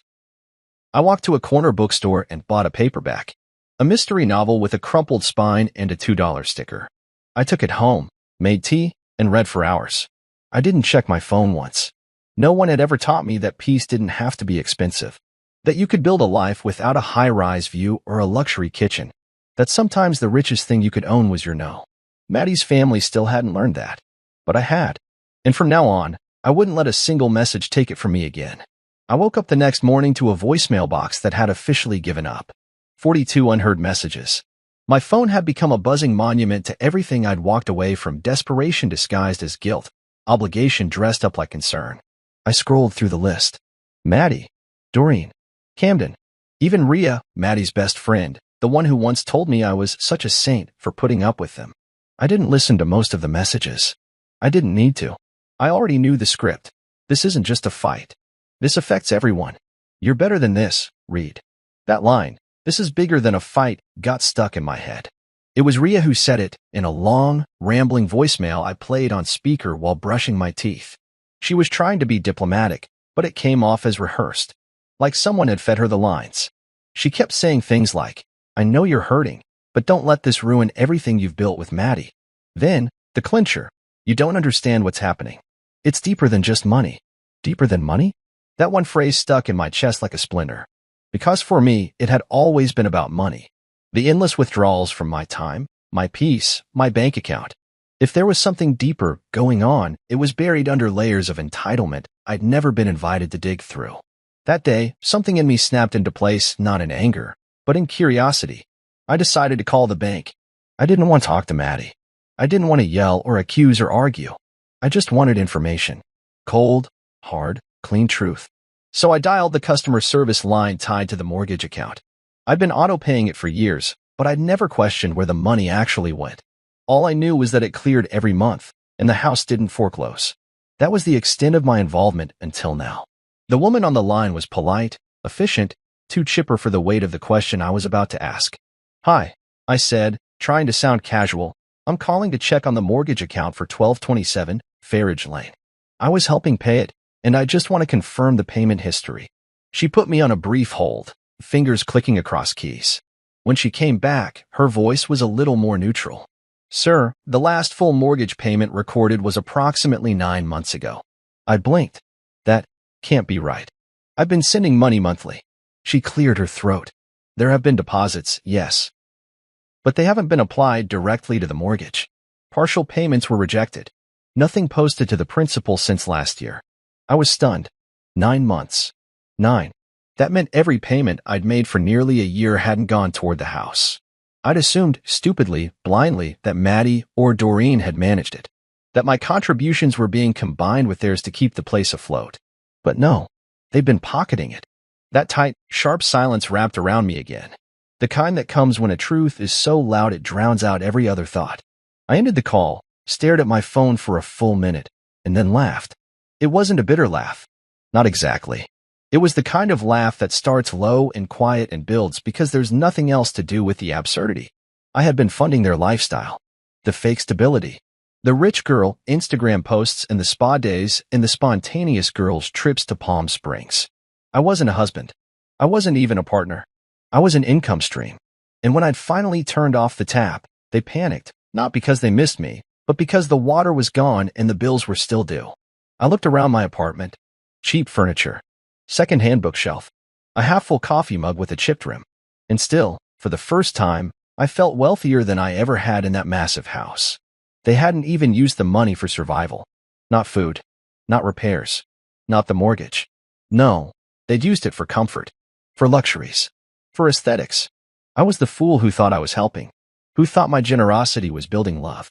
But it wasn't love they felt. It was relief. That they could continue playing rich without adjusting the script. I sat down, phone still in my hand, and thought about the next step. Should I call Maddie? Ask her why? Press her for the truth? No. I already had the truth. She didn't value the sacrifice. She didn't protect the gift. She spent it like it was owed. And now, the bills were coming due. I called Camden first. I don't know why. Maybe because he was the least composed of all of them. The weakest link. He cracked under pressure faster than the rest. And if I was going to get any truth without spin, it was going to come from him. He picked up on the first ring, like he'd been waiting for it, like my name on his screen had been a prayer finally answered. Reed, he said quickly. Man, I'm glad you called. I didn't waste time. I talked to the bank. Silence. I know the mortgage hasn't been paid in 9 months. More silence. I could hear the wheels turning in his head, the frantic scramble to find an angle that didn't make him sound like a leech. You don't get it, man, he finally said. They needed help. Doreen was in a tight spot. Maddie was stressed, and we didn't think you did. You didn't think I'd what? I snapped, my voice suddenly louder than I meant. You didn't think I'd notice? That I wouldn't figure out I've been funneling money into a black hole while you all took vacations and played pretend? It wasn't like that, he muttered. It was complicated. I let out a dry laugh. Camden, I sent help. Every month. Where did it go? Another pause. And then, finally, the smallest whisper. I don't know. Of course he didn't. I ended the call without another word. I didn't need to hear him justify theft with sibling loyalty or family pressure. I already knew the truth. They saw me as a tool. And when a tool stops working the way they want, they toss it aside. A few minutes later, Maddie called. I stared at the screen for a long moment. Then I answered. Her voice was tight, the words sharp like she'd been practicing them in the mirror. You're being petty, she said. You're letting us drown over a grudge? I leaned back into the couch, eyes on the ceiling. It's not a grudge, Maddie. It's a revelation. Oh, don't start, she snapped. You know how things have been lately. We've all been under stress. You walking away didn't help anything. You told me to leave. You know I didn't mean it. That's not how it works, I said, my voice calm but flat. You don't get to throw someone out and then call them back in when the power bills do. She was quiet. I could hear her breathing on the other end. Then, her tone shifted, less fire, more frost. This is your family, Reed. And that was the moment I realized something deep in my bones. No, I said softly. It's your family. And they kicked me out. I heard her gasp, sharp like a slap. Then a click. Call ended. I didn't move. I sat there, letting the weight of it settle. That call had been coming for weeks. I had rehearsed it in my head a dozen different ways. Some versions ended with yelling, others with crying. But this one, this quiet, clear ending felt right. She didn't deny it. That was the most telling part. She didn't say the money had gone to the mortgage. She didn't say they hadn't lied. She didn't even say she loved me. All she did was demand I return to my role, to the function I used to serve. Not as a husband, not as a partner, but as a provider. A patch. A walking, talking solution. And I was done with it. After the call, I went for a walk. The city felt different now. Lighter. Like the streets didn't hold memories of her anymore. I passed a couple holding hands and didn't ache. I passed a woman laughing into her phone and didn't imagine Maddie's voice. I just walked. Free. Unattached. Unburdened. Later that night, Camden sent one more text. You didn't have to go nuclear, man. I stared at it for a while before replying. I didn't go nuclear. I went quiet. And that's what scares you. Because silence, when you've lived your whole life making noise, feels like destruction. But to me, it was peace. It was power. It was the sound of finally choosing myself. They could spin it however they wanted, call me bitter, selfish, heartless. But I wasn't the one who drained someone dry and then demanded more. I just stopped giving. And in their world, that was the ultimate betrayal. The next message came through while I was folding laundry. My phone buzzed, lighting up the dingy apartment like it had something urgent to say. I glanced at the screen. Doreen. Again. I didn't want to open it. I already knew what it would be. But curiosity is a stubborn itch. You'll regret this. If we lose the house. I didn't read the rest. I didn't need to. I stood there, holding a t-shirt in my hands, staring at that half-lit screen, and something inside me just closed. Like a door that finally latched after hanging loose for years. That text wasn't a cry for help. It wasn't a request. It was a threat. A final swing from a woman who still didn't understand that her reign was over. I replied without hesitation. You lost me first. The house is your second loss. Then I blocked her. That should have been the end of it. But the real final act? That came a few hours later. Maddie called. I didn't answer the first time. Or the second. But the third time, I hesitated. Something told me it wasn't going to be another cold demand. I couldn't explain it. There was just something different in the rhythm of the call. I hit accept and brought the phone to my ear without a word. Her voice came through, thick with emotion. And for the first time since this all began, she wasn't yelling. She was crying. Reed, she said, soft and raw. Please, don't hang up. Just listen. I didn't say anything. I let her talk. I didn't mean it, she whispered. That day, I was angry. I was scared. Everything was falling apart. And I took it out on you. I said things I didn't mean. I closed my eyes, let the words wash over me, felt the tremble behind them. And for a split second, my heart pulled in a way I hadn't felt in weeks. Because once, I did love her. Fiercely. I had envisioned a life with her. A future. A family. But then she kept talking. We can fix this, she said, her voice breaking. We can go to counseling. We can talk it out. You don't have to leave us like this. And just like that, the tug in my chest unraveled. There it was. Us. We. Like I hadn't already been alone the whole time. I sat down on the edge of my bed, staring at the blank wall across from me, and asked the one question that had been sitting on my tongue like a hot coal. Do you love me? I said. Or do you just miss the bills I paid? There was silence on the line. Not shocked silence. Not offended silence. Just stillness. And that told me everything I needed to know. You always said you wanted a strong man, I continued. Someone who could provide. Someone who could protect. But what you really meant was someone who could carry you. Someone who wouldn't complain while you spent, while you blamed, while your family drained me dry. Reed, that's not fair. Fair, I said, and now my voice had an edge. I paid for a house I didn't own, for people who didn't respect me, in a family I never really belonged to. And when I asked questions, when I dared to say no, I got kicked out like trash. Another pause. Then she spoke again, quieter this time. I was scared. So was I said. But I didn't throw anyone away. I let the silence stretch this time, long and thick and final. You want to fix it? I asked. Then sell the house. Get a job. Pay your own bills. And the next time you throw someone out of your life, mean it. She sniffled. I could hear her trying to hold it together, probably sitting in that fancy kitchen I helped maintain, surrounded by the ruins of a fake empire. I didn't think you'd ever really leave, she whispered. That made me pause. And maybe, just maybe, that was the truth. Maybe none of them thought I would actually go. Maybe they thought I was so locked into their lives, so eager to please, so desperate to be accepted, that I'd keep showing up, checkbook in hand, no matter how much it cost me. But I did leave, and I wasn't coming back. I ended the call without another word. No goodbyes. No promises. Just done. Afterward, I sat in the dark for a long time, watching headlights flicker across the wall through the slats of my blinds. I didn't cry. I didn't rage. I just breathed. And that breath felt like the first honest thing I'd done in years.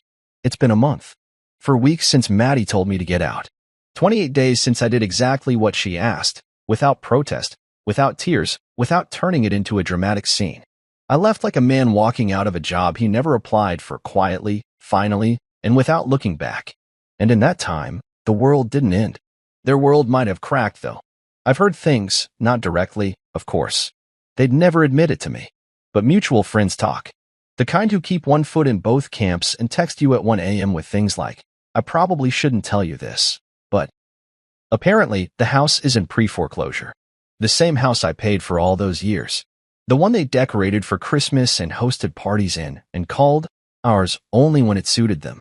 Funny thing about a house like that, it looks stable until the scaffolding underneath is removed. And I was the scaffolding.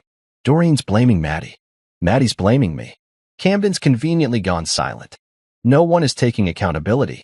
They're just tossing blame like hot coals, trying not to get burned. But me? I wake up in a cheap apartment where nothing matches, and for the first time in years, I don't start my day in debt to someone else's expectations. I make breakfast in a pan that wobbles on the burner. It's not gourmet. It's not Instagram-worthy. But it tastes like freedom. I eat slowly.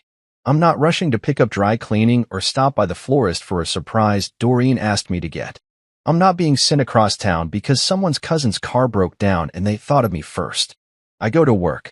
I focus. I come home. I breathe. Sometimes I walk by the river with a cheap cup of gas station coffee and no destination. I sit on the benches and watch the joggers pass and wonder how long it's been since I felt this light. This unburdened. I don't check my phone as often anymore. They've stopped calling. I think they finally got the message, not the one I sent by text, but the message I've been sending in silence. In action. In boundaries that can't be bulldozed by tears or threats but were family speeches. I'm not angry. Not anymore. That's the strange part. I thought I would be. I thought the bitterness would keep me warm at night. But anger burns fast. It flares, it exhausts, and then it fades. What's left is peace. Quiet, soft, unfamiliar peace. The kind that lets you sleep without dreaming of confrontation. I still replay it sometimes, though. That moment in the living room. Her voice. Her face. Get out and don't come back. I don't replay it because I miss her. I replay it because I almost didn't listen. I almost fought to stay. Almost begged. Almost tried to explain myself. But I didn't. And in that one decision, I saved myself. There's this idea people push, that love means staying no matter what. That it means weathering storms and sacrificing and forgiving endlessly. But that's not love. That's martyrdom dressed in wedding vows. Real love has limits. Real love doesn't ask you to abandon yourself just to stay. I stayed too long. Gave too much. Lost myself piece by piece in the name of being a good man. But now, in this space, with its peeling walls and humming fridge and secondhand lamp, I've found more of myself than I ever did in that mansion of obligation. And I ask myself sometimes, was I too harsh? Should I have paid that last mortgage bill just once more? But then I remembered Doreen's text, Maddie's voice, Camden's excuses, and I know the answer. No, because if I had paid it, they would have taken it as permission to start the cycle all over again. My silence wouldn't have been a boundary, it would have been a pause. A delay before the next extraction. I gave them everything I had. And when they told me to leave, they never imagined I'd take everything I gave with me. I don't owe them another cent. Not of my money. Not of my time. Not of my peace. I still get the occasional message, someone fishing for a reaction. A cousin who just wants to check in. A friend of Maddie's asking if I'll come to a mutual birthday party. I ignore them all. Not because I'm bitter, but because I'm done. Some debts are paid with dollars. Others are paid with silence. And when someone throws you out of their life like garbage, don't go back offering flowers. Let them sit with the emptiness they created. Let the silence be your final payment.